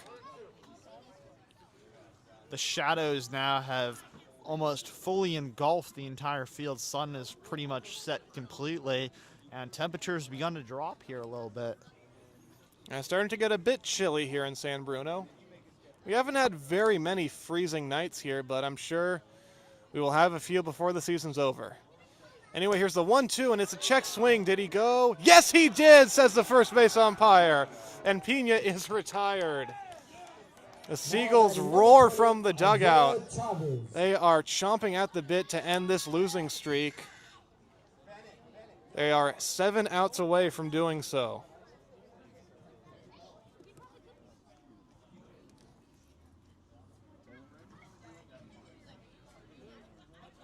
So here's Isaiah Chavez, the catcher. Tesaurus, first pitch to him. Fastball right in there at 88 miles an hour for strike one. Tesaurus is feeling it right now. He is locating all his pitches. None of them wild so far. He's retired all 3 he's faced. Chavez takes this fastball for a called strike. Sorry, check that. That was a changeup at 78 miles an hour. So Tesaurus ahead in the count 0-2. Trying to send us to the 7th inning stretch in a good mood. Here it is. Fastball just missed upstairs. 88 miles an hour on the gun. So 1-2 now to Chavez. Tesaurus sets and pitches. Down and in with the breaking ball at 73. Now near the feet of Chavez, and the count moves to 2-2.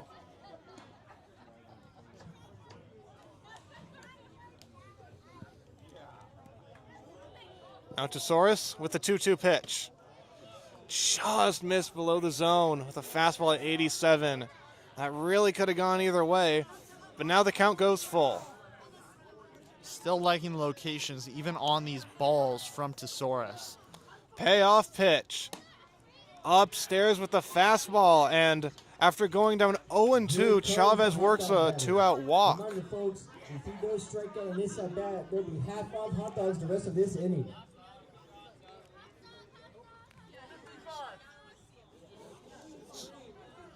So we've got another pinch hitter here. Wyatt Lamarsna is going to pinch hit for Richie Barrera. Lamarsna with PBG this year is 0 for 3, but he has drawn 2 walks. Lamarsna, not a power bat, but he hit .309 at LA Pierce College this spring. First pitch to him here is a fastball at 87 for a called strike one.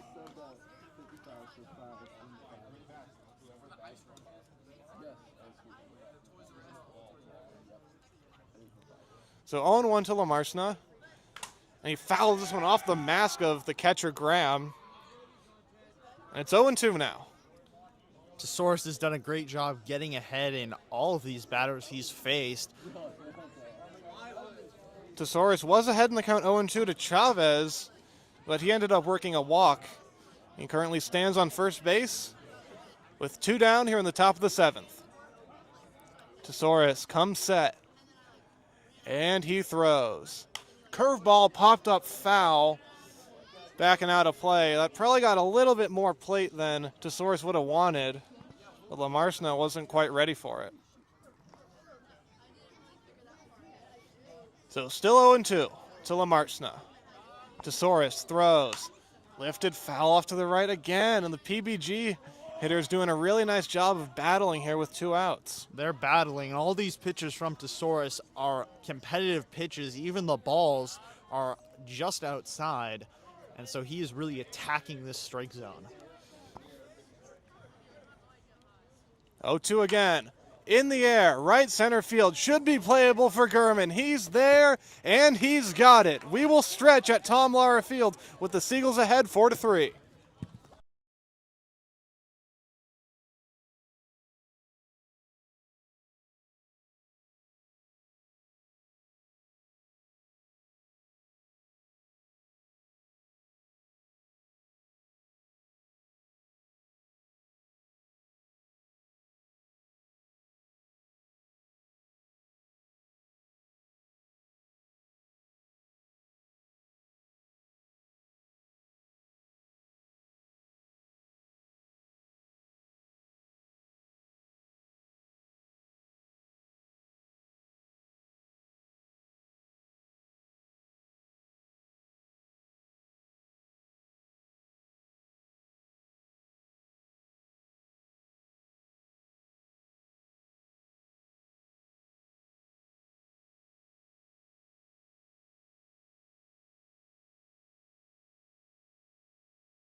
the new pitcher? Do you see the number?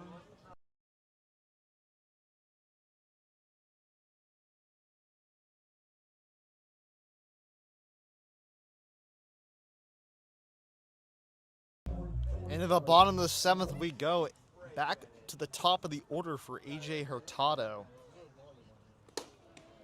First pitch misses low and away for ball 1.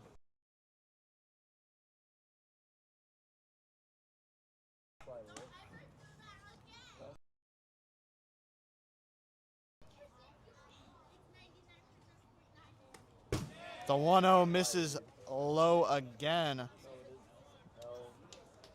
2-0 now to Hurtado.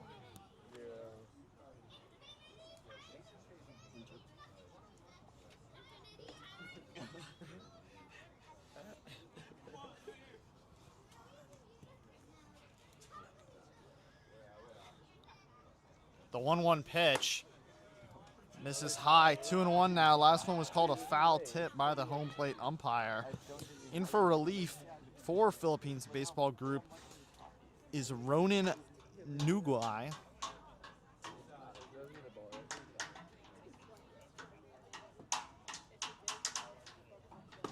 Swung on by Hurtado, a big hack there. Count moves to 2-2.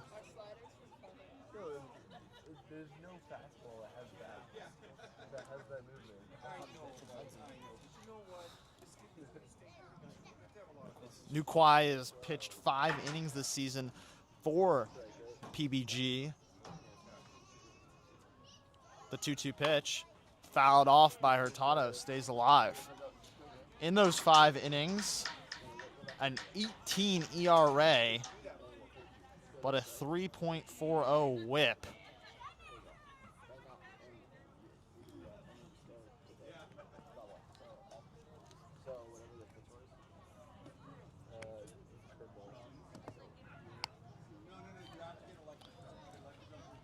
The 2-2 pitch misses low again.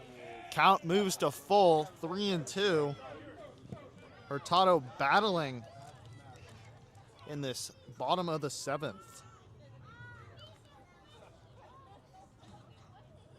Lamoth on deck with no outs.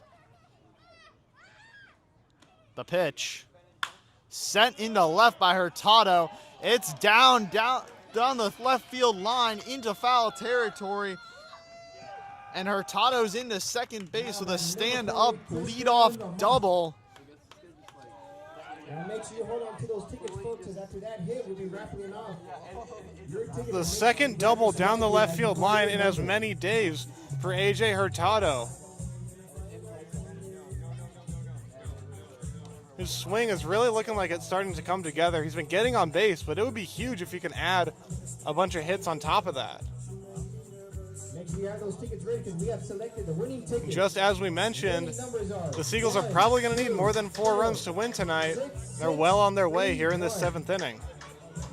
Again, the winning numbers are 1, 2, 4, 6, 6, 3, 1. So now here's Christian Lamoth, who's been hitting the ball really hard today. Got a double and a single. And he's got a runner in scoring position with no outs. Big opportunity for the first baseman. First pitch.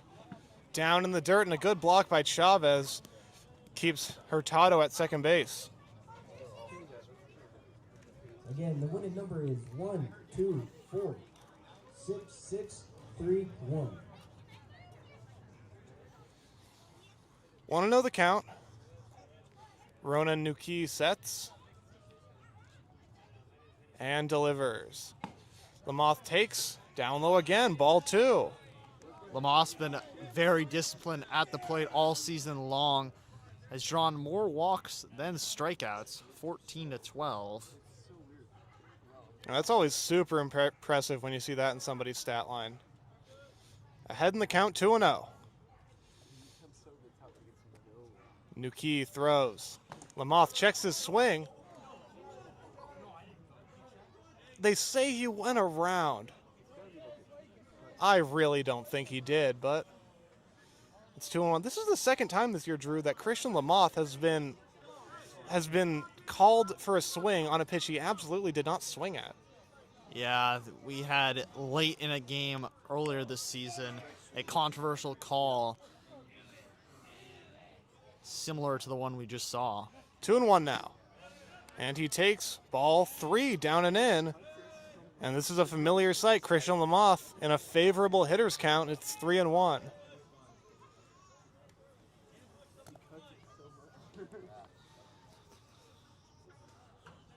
Nuki sets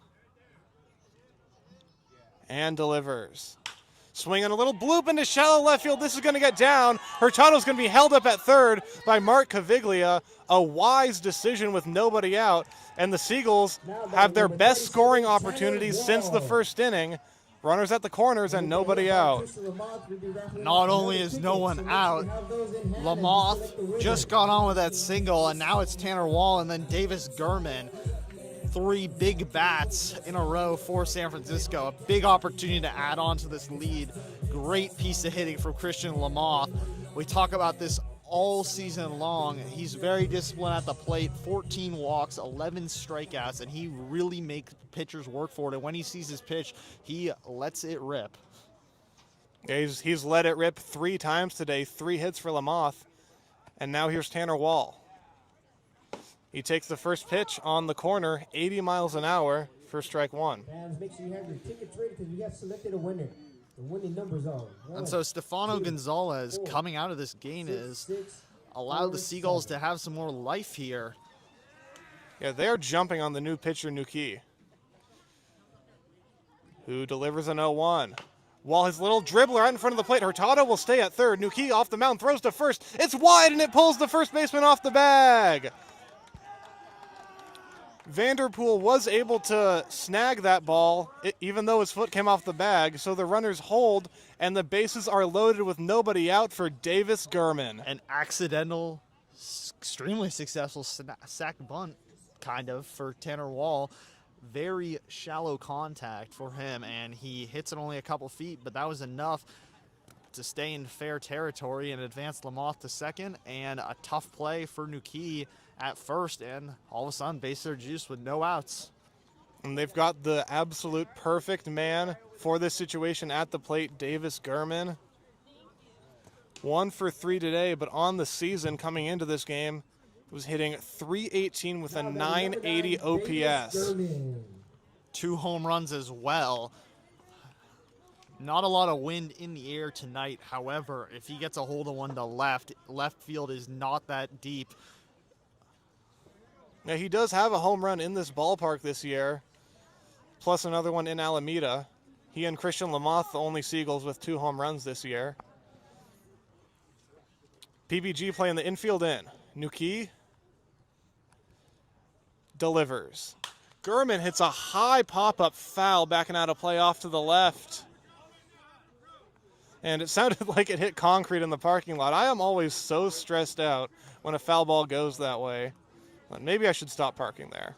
Yeah, that parking lot behind the Philippines dugout down the third base line is certainly a hazardous foul ball zone. Anyway, they got the bases loaded. Why are we talking about the parking lot? 0-1 to Gurman.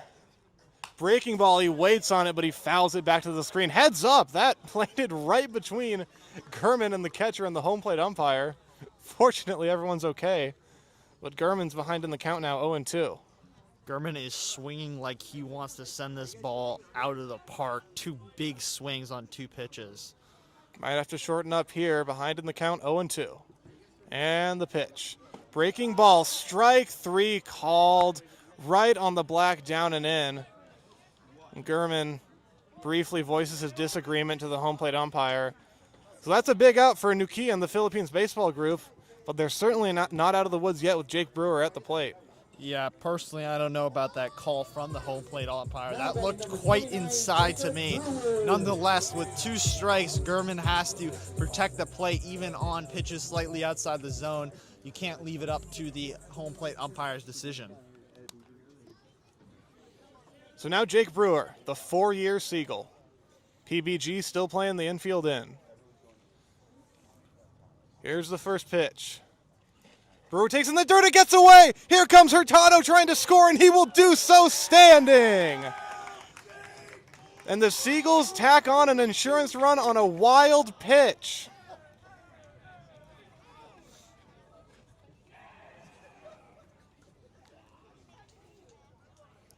That's one way to score a run, Brennan. Yeah, not really what I think anyone in the dugouts or the crowd was envisioning happening there, but it works out. And that also, in addition to scoring a run, takes the double play out of order. So runners at second and third. Brewer, 1-0. And the pitch. Change up in there, strike one. Brewer came into this game hitting at .278 with a .409 OBP on the year.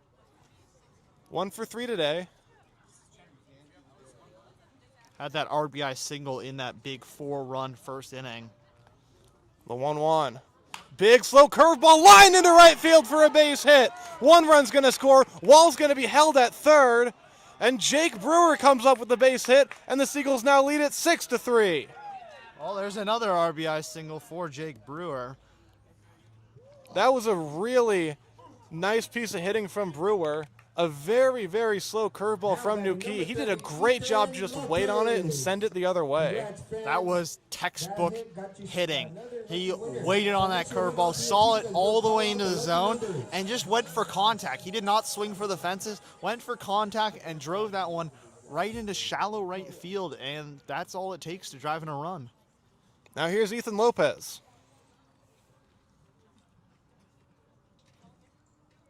And the first pitch to him. Down in the dirt, and this one gets away. Wall's going to try and score, and he will do so successfully.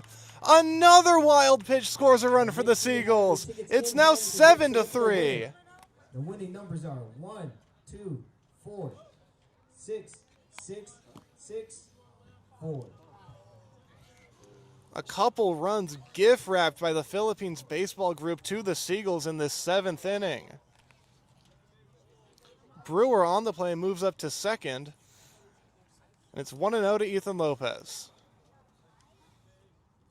Here it is. Swing and a miss at a pitch in the dirt, and it's 1-1. Lopez in this game has been vulnerable to those low breaking balls. Hasn't really been able to lay off of them. Seagulls had 4 runs in the first inning, and now 3 in this 7th. Were quiet for most of the middle of the game. This one gets away from the catcher, and Brewer will go to third. He takes a turn around the bag, but obviously not going to try and score. My goodness, this is almost painful to watch for Isaiah Chavez.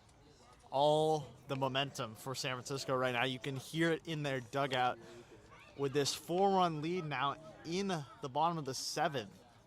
This game is really now opened up.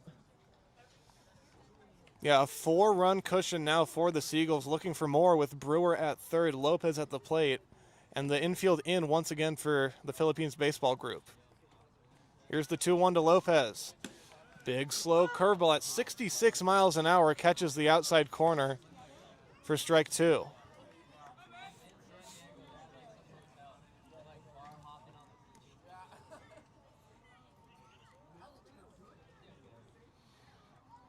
Here's the 2-2.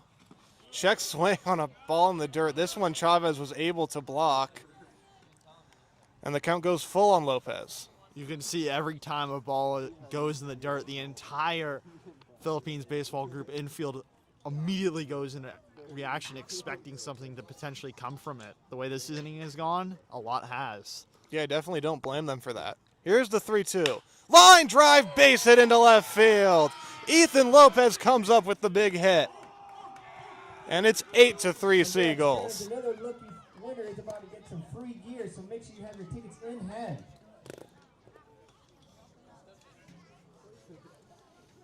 Boy, is this a breath of fresh air or what? The Seagulls, trying to snap an 11-game losing streak, are up 8-3 in the 7th inning.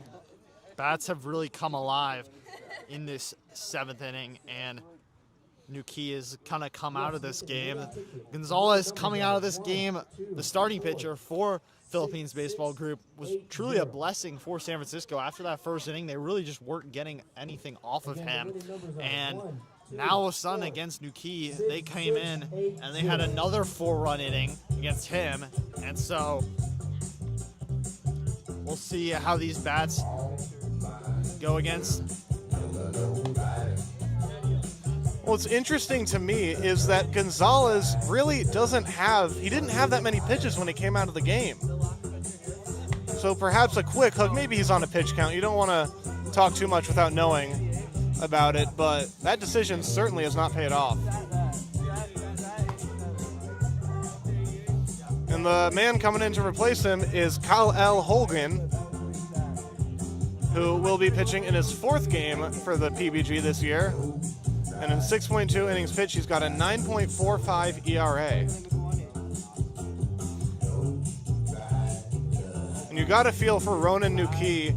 He faced 6 batters, only got 1 of them out, and 4 runs came in to score.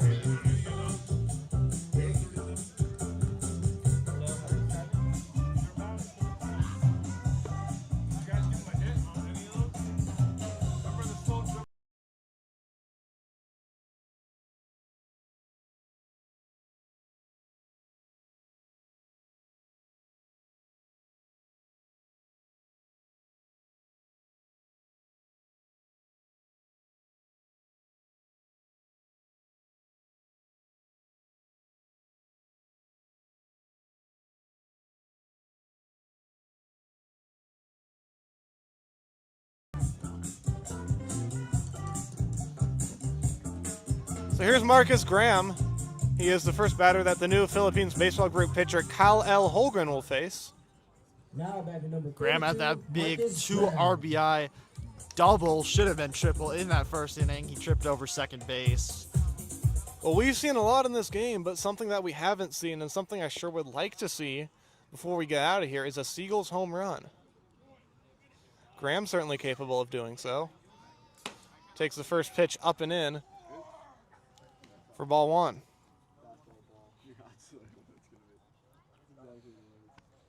Graham definitely has some pop. He really showed it off in the summer of 2024 with the swift current 57s in Saskatchewan, Canada, when he hit 5 home runs in 53 games. Here he rips one into right field. This is pretty deep. It is a ground rule double. Well, Brennan, I don't want to say you called your shot, but you kind of called your shot. That is probably about as close as you can get to a home run in this ballpark. And it's so hard to tell. I had to take the awkward pause because we've got the clear mesh fence, and unless it's a moonshot, you kind of have to pause and make sure it didn't bounce over. Did it go over? So that time it bounced over. So I was right in the sense that he hit it over the fence, but in any case, that's the second double of the day for Graham. It's really nice to see him starting to put things together. Now it's Emilio Feliciano. He swings at the first pitch, lifts it into shallow right. This could fall. No, it's caught by the first baseman Vanderpool on the fringe of the outfield grass. 2, 4, 6, I thought that one was going to fall at first. It looked like a bit of confusion from the Philippines baseball group. 1, 2, 4, Nonetheless, 6, 7, 2 outs now in this bottom of the 7th. That's exactly what Feliciano did not want to do, is make a one-pitch unproductive out. But now it'll be up to Sebastian Ultreras to try to add on.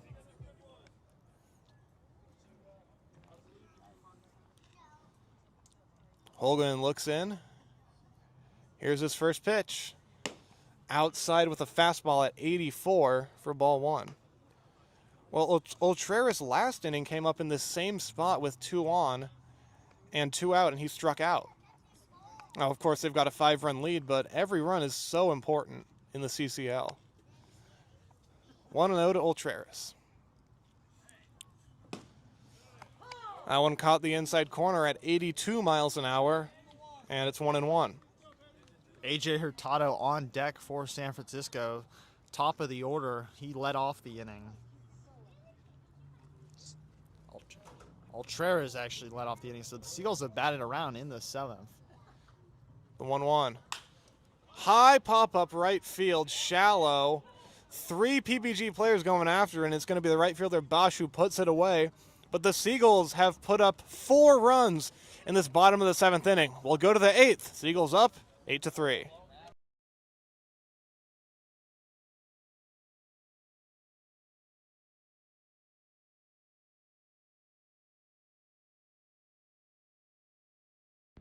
Seagulls fans, a winning team needs a great field, and your home deserves a great yard. That's where Seagulls fans, a winning team needs a great field, and your home deserves a great yard. That's where GL Scapes comes in. Whether you're looking to transform your backyard, refresh your landscape, install new irrigation, or keep your property looking championship ready, GL Scapes has the experience and attention to detail to get the job done right. From beautiful lawns and gardens to custom outdoor living spaces, GL Scapes helps homeowners create outdoor environments they'll love for years to come. So while the Seagulls are taking care of the yard tonight, let GL Scapes take care of yours. Professional, reliable, beautiful results. Visit www.glscapes.com to learn more and schedule your next project.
Top of the 8th inning now, Ted Tesaurus back on the mound for the Seagulls. He's going to be facing a pinch hitter, Nomar Vasquez, hitting for Gavin Vanderpool, who is a lefty, so the PBG coach is trying to get a more favorable handedness matchup. Vasquez played this spring at Weber International University in Central Florida.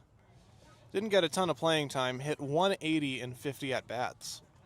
First pitch to him here is fouled off the mask of Graham, but he reacts totally nonchalantly, and it's 0-1.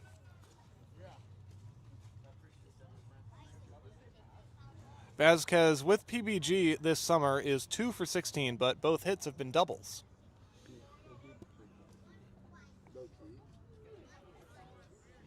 The 0-1. Vasquez takes up and in. He had to jump out of the way. Counts even 1-1.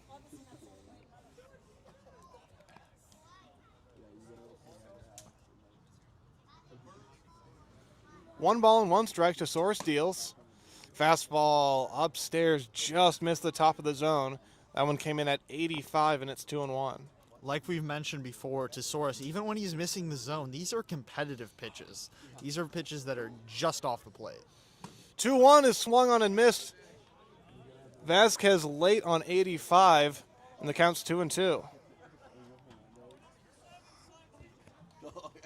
Tesaurus has done a really excellent job out of the bullpen in relief of Whalen today. His 2-2 pitch here is fouled back to the screen. Not counting Vasquez here, he's faced 5 batters and retired 4 of them. The one base runner was a walk to Chavez after he battled back from down 0-2. So really nice work thus far from Tesaurus, and there's nobody warming in the Seagulls bullpen.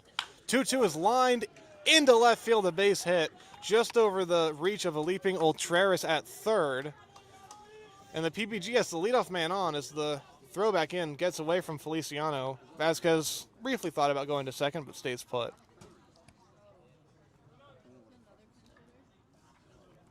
And we're going to have another pinch hitter here. Caden Lewis will bat in place of Bash. So the PBG coaches are taking out all of their lefties to try and get a more favorable matchup here in the 8th. I don't blame him. Tesauros, when he first came into this game, was picking apart this lefty-heavy PBG lineup, and so now some righties in. First pitch to Lewis is a fastball right down the middle for strike 1.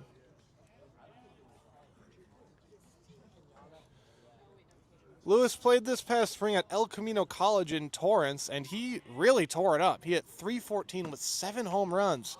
Here he swings and misses to make it 0-2. Arguably the best power hitter on this PBG team. Here's the 0-2. In the dirt, good block by Graham. Keeps Vasquez at first, and the count moves to 1-2.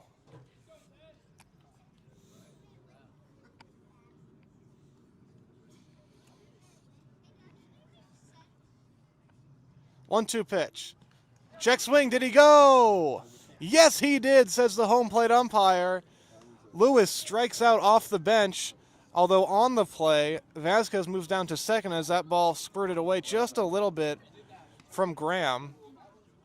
So one down, now a runner at second, and 38, John Arnold will stride to the plate. All night long, we've seen this issue for both teams. Pass balls becoming a theme in this game. A lot of runners able to advance on those. That's definitely been one of the main stories of this game as Arnold takes the first pitch fastball on the outside corner for strike 1. Arnold playing in his very first game for PBG this year. He has struck out, lined out, and been hit by a pitch. Here's the 0-1. Foul back to the screen, and it's quickly 0-2 to Arnold.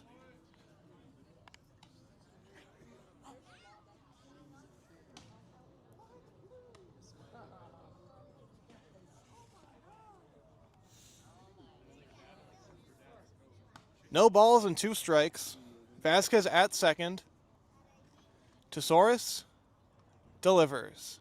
Swing and a miss, strike 3. Got him with the curveball. 2 down here in the 8th. 2 big bounce-back strikeouts for Tesauros. After that leadoff single, now with 2 outs, still a runner in scoring position, punching out 2 without even the ball going into play is something you really like from your relief pitcher.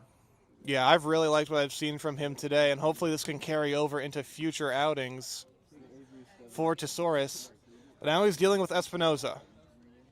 Here it is. Fastball, swing, and a miss.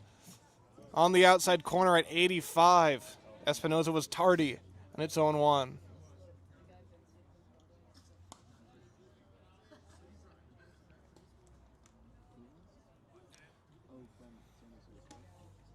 Here's the 0-1. Swing and a miss. Back-to-back whiffs to open the at-bat, and it's 0-2. 5 straight strikes thrown by Tesauros. Feeling it right now in this 8th inning. Trying to strike out 3 in a row after giving up the leadoff single. He comes set. And he throws. Popped up foul back to the screen. Hits the screen in 3 different places. And it's still 0-2. Espinoza in this game has flown out, grounded out, and then he was the one who was called out on batter's interference as the last batter that Finn Whalen faced in this game. It's one of the more unusual plays we've seen this year. Now an 0-2 is hit slowly to third. Ultreras is going to pick it up. It is a foul ball, and that's a good thing because his throw to first got away. The PBG third base coach has his hands out in confusion as to why that was called a foul ball. Ultreras is going to get really lucky here if this foul ball stands.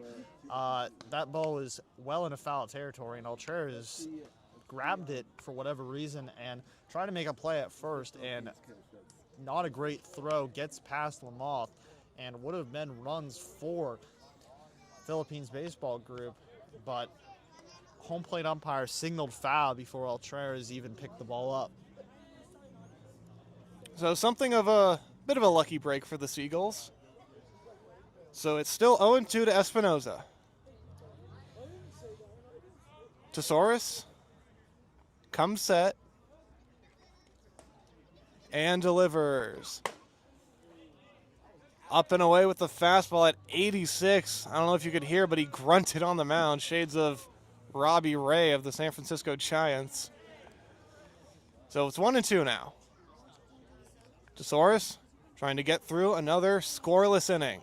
Here it is. Curveball got him swinging. 3 strikeouts in the inning for Tesaurus. We will go to the bottom of the 8th. Seagulls still up 8-3.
Bottom of the 8th inning, Seagulls trying to tack on some insurance runs as they're in prime position to snap this 11-game losing streak that they're currently on. And it's A.J. Hurtado to lead things off in the 8th. Holgan's still out there for PBG. And the first pitch. Hurtado smacks that up the middle for a base hit. An acrobatic effort by the shortstop Arnold was not enough. So Hurtado has got his second hit of the game. Hurtado seemed to have seen that pitch the whole way, swung on it right down the middle, sent right back over the pitcher's head into center field. Good, another example of getting your leadoff guy on. So here's Christian Lamoth trying to continue an already very successful evening. 3 for 4 with a double so far. Here's the first pitch. Lamoth takes down low with the fastball for ball 1. And make sure you have your ticket ready because we have chosen a winner. The lucky numbers are 1, 2, 4, 6, 6, 4, 6. Want to know the count? Here it is. Fastball just missed off the inside corner. 2 balls and no strikes to Lamoth. And this is this area of the order for San Francisco that has been so dangerous for Philippines baseball group in this one. They've been pretty much the sole reason that the Seagulls are ahead in this game has been this area of the lineup. They've definitely showed why they're hitting so high in the order. As the runner goes, he got a huge jump, and Hurtado will steal second without a throw. That was one of the most uncontested stolen bases I've ever seen. I think Hurtado is 2/3 of the way to second before the ball even left. So 2-1 now to Lamoth.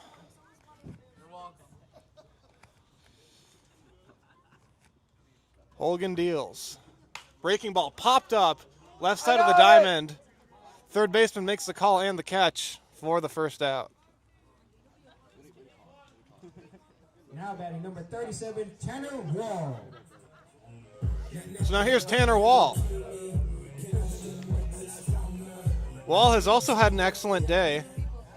3 for 4, all singles, but they have been absolutely roped. Wall, as we mentioned, a product of St. Francis High School, so shout out St. Francis, I guess.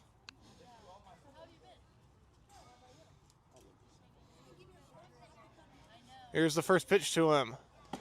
Fastball right down the middle for strike one.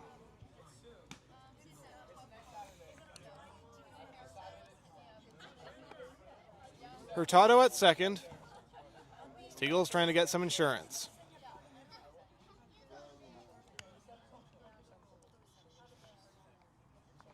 The 0-1. In the dirt, and a nice block by Chavez keeps Hurtado at second and moves the count to 1-1. That was very nearly another wild pitch / pass ball. That one would probably have been a wild pitch. Good play by Chavez to block that one and keep Hurtado at second. 1 ball and 1 strike to Tanner Wall. Here it is. Breaking ball slowly drops in there at 73 miles an hour. So 1-2 now to Tanner Wall. That was a pitch I would have liked Wall to swing on. That ball hung on the zone for quite a little bit. Yeah, it might have been sitting on the fastball there. 1-2, here it is. Swing and a miss, strike 3. Tanner Wall strikes out. Only the 4th Seagull batter to strike out today. And that brings up Davis Gurman. You mentioned that 4 strikeout number, a massive improvement this season. 150 strikeouts coming into today, second most in the entire CCL. Yeah, the bat-to-ball skills have looked lovely tonight. So here's Gurman. Runner at second, 2 down. First pitch to him from Holgan. Popped up foul, backing out of play off to the right. Gurman 1 for 4 today. He was robbed in center by Espinoza, who made a spectacular running catch to end the 5th inning. He has 2 deep fly balls to center field. He's been hitting the ball hard today, but only found the grass once. Here's an 0-1 pitch. Slow curveball lifted foul off to the right again. This one might be playable. No, it drops foul. So 0-2 now to Gurman. And Drew, real quick, you mentioned, or we both talked about how well the Seagulls have done at putting the ball in play today. They've only struck out 4 times. Their previous low in strikeouts in a game this year was 7. Yeah, it's been impressive, to say the least. So 0-2 to Davis Gurman. And the pitch. Fastball called, strike 3 on the outside corner. Gurman doesn't think so, but that will end the inning. The Seagulls will go into the top of the 9th, trying to protect a 5-run lead and end the 11-game losing streak.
The ninth inning is upon us from Tom Lehrer Field. Seagulls leading 8-3, trying to snap an 11-game losing streak. And they will turn to Matthew Potter to try and get the final 3 outs today. And we're going to see a pinch hitter here for the Philippines baseball group. So Matthew Potter on the mound, and his first pitch. In there, strike one.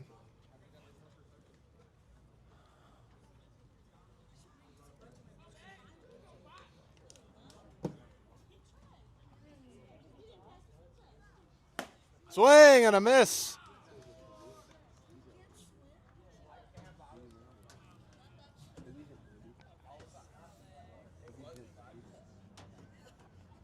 Here it is. Fastball in there, called strike. Well, I hate to bring up bad memories, but it's part of the story. The ninth inning has not been easy for the Seagulls this year. No, it is not, Brennan. Swing and a miss. Strike 3, 1 down in the ninth. Well, that's one way to get things started from your closer. Well, yes, like you said, ninth innings have been somewhat of a horror story for the Seagulls when they've been ahead. Yeah, on opening day in Menlo Park, they surrendered 5 runs, but were still able to get the win. And then the first game of this losing streak against the Sonoma Stompers here in San Bruno, they were ahead 12-7 in the ninth and ended up losing 14-12. So Potter pitching with 1 down, and his first offering misses outside.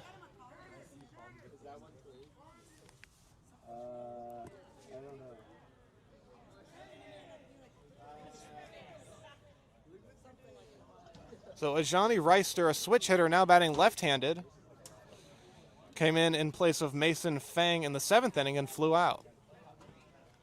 This is the first switch hitter I think I've seen in the CCL this summer. Now batting Ethan Tondell. So 1-0. Potter delivers. Outside, 2-0.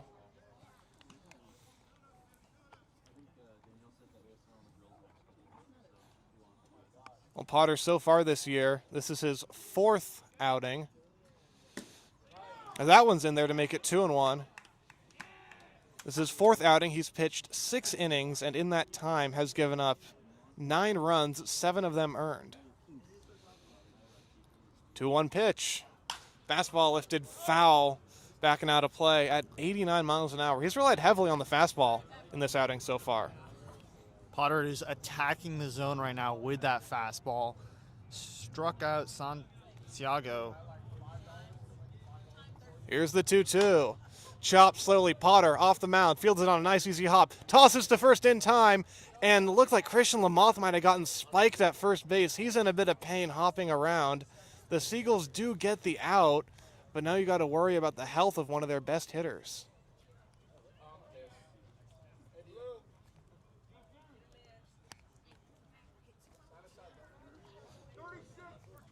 And so now 2 outs in this 9th inning for San Francisco, and that's really important for them because, like you mentioned before, 9th innings have been somewhat of a horror story when the Seagulls have been leading, and so getting those first 2 outs puts a lot of confidence in Potter's head and in this defense. It's absolutely huge, and the only thing standing in between the Seagulls and ending this losing streak is Duke Aloy, pinch hitting for Hector Pena as the first pitch to him misses outside.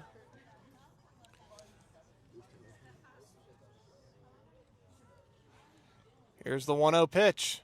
Aloy takes outside again. This one goes by Graham into the backstop. And it's 2-0. Well, Aloy is a product of the island of Maui. And I would have to imagine he's related to Vehiva and Kuhio Aloy, 2 brothers who played at the University of Arkansas. Vehiva, the older one, was drafted by the Orioles recently. So 1-1 to Duke Aloy here. So, line drive, Brewer dives, and it pops out of his glove, and it's a base hit for Duke Aloy. Even though Brewer wasn't able to make the play, an outstanding effort from your shortstop. Ball was almost in his glove all the way to the ground, but could not survive the contact with the ground plus the speed of the ball when it got to his glove combined. The ball drops out of his glove, but good effort to prevent it from being potentially extra bases. Yeah, I was honestly impressed that it even got a glove on it at all, especially considering the short hop. So now here's the catcher, Isaiah Chavez, another Maui product. Potter's first pitch to him is in there for a called strike one. Fastball at 89 miles an hour. He continues to rely heavily on the four-seamer in this outing.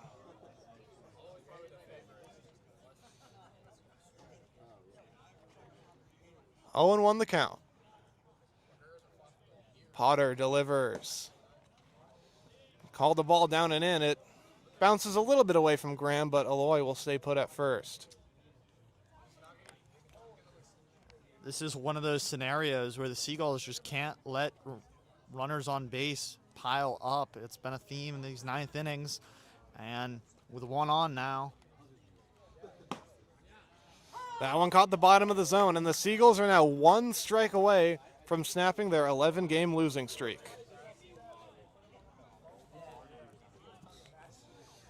Potter comes set, and his 1-2 pitch just missed down and away. It looked like a slider there at 79 miles an hour, and the count moves to 2-2.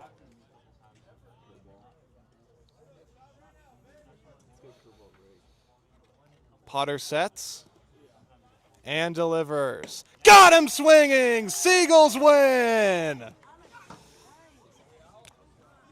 The brilliant pitching of Finn Whalen, Ted Tesaurus, and Matthew Potter, combined with 8 runs from the offense, have finally snapped an 11-game losing streak. And so, Brennan, when it comes to snapping an 11-game losing streak, what does this mean for the Seagulls going forward? A big performance today. We talked about limiting the strikeouts. They did that, only 5 on the day for San Francisco, and the defense showed up as well. Well, it's a confidence boost for sure, especially given the fact that they won 8-3, and like we mentioned, they only struck out 4 times. This is a big thing for their offense and their confidence, especially, or also when you think about the pitchers and how well they perform. This was just a good, solid, all-around win, and it's definitely confidence builder as they look forward to tomorrow when they play the Menlo Park Legends, who have also been scuffling this year. I mean, you can see it on the faces of the Seagulls players as they go into their team huddle in right, all seem absolutely thrilled about this win. And especially given the fact that, like you mentioned, they only used 3 pitchers in this game. Their starter got through most of the game. We talked about this pregame. Whalen, someone who's been consistently getting through a solid amount of innings for San Francisco. But then Tesaurus comes in, an excellent relief appearance, 4 strikeouts. And then Potter comes in to close the game, and he does exactly that. Yeah, it's a good point that not only did their pitchers pitch well, but they only used 3 of them. So they will have a very well-rested bullpen for tomorrow's matchup against the Menlo Park Legends, who are also scuffling to start the year. The Seagulls are going to go into that game with a nice confidence boost after the win here today. And I want to give a shout-out to Christian Lamoth and Tanner Wall, the 2 and 3 hitters, both of whom picked up 3 hits apiece in this game and really did an excellent job from the left side of the batter's box. And they've got some momentum that they're going to look to continue into tomorrow. Most definitely. That top of the order for San Francisco is a large part of the reason they were able to win this game. Felt like every time that three or four batters at that top of the order, starting with Hurtado/Lamoth, when they got going as a unit together, runs started to pile on. And tomorrow the Seagulls have an opportunity to jump the Menlo Park Legends in the standings, which is a pretty big deal if you'd ask me. Yeah, the losing streak is over, and hopefully this is the start of a new streak of its own. A winning streak potentially could be in the works here.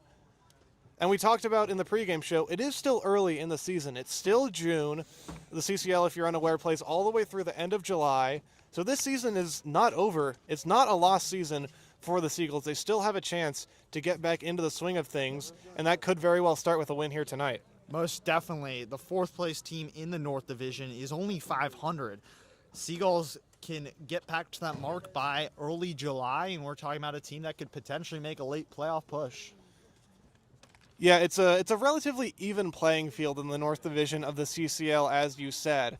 And look, I'm not just saying this because I work for the Seagulls. They've got a talented roster, and I think the way the offense showed up today is what they're really all about. We've got some guys with some seriously really good college numbers coming into San Bruno Park this summer, and I think this could be the start of something of a turnaround for the Seagulls this year. Definitely. Sometimes it's just a mental thing, and I think the defense mentally has gone better for the most part. We saw early in the year they really struggled with errors on some routine plays. There were some mishaps. And today, did you see any of that? I did not. Not really, no. Maybe a passed ball here or there, but nothing that led to their demise. The defense absolutely, as you said, looked a lot cleaner today. And that's not something that can really be a fluke. That's, like, it's not like, oh, we played a bad team, our defense. No, you could say that for some other parts of the game, but their defense looked really well today. Just like I said, a really good all-around win on all parts of the ball, and hopefully something that can be a bit of a momentum builder going forward. Definitely. 3 runs allowed in this one, the lowest on the season for San Francisco. A great accomplishment, especially with a team that's struggled defensively and given up a lot of runs so far this year. Yeah, that's all we have here tonight from Tom Lara Field at San Bruno Park. The Seagulls snap their 11-game winning streak with a win tonight. I'm Brennan Dumesnil-Vickers for Drew Midle and our producer, Owen Dasco. We'll see you soon.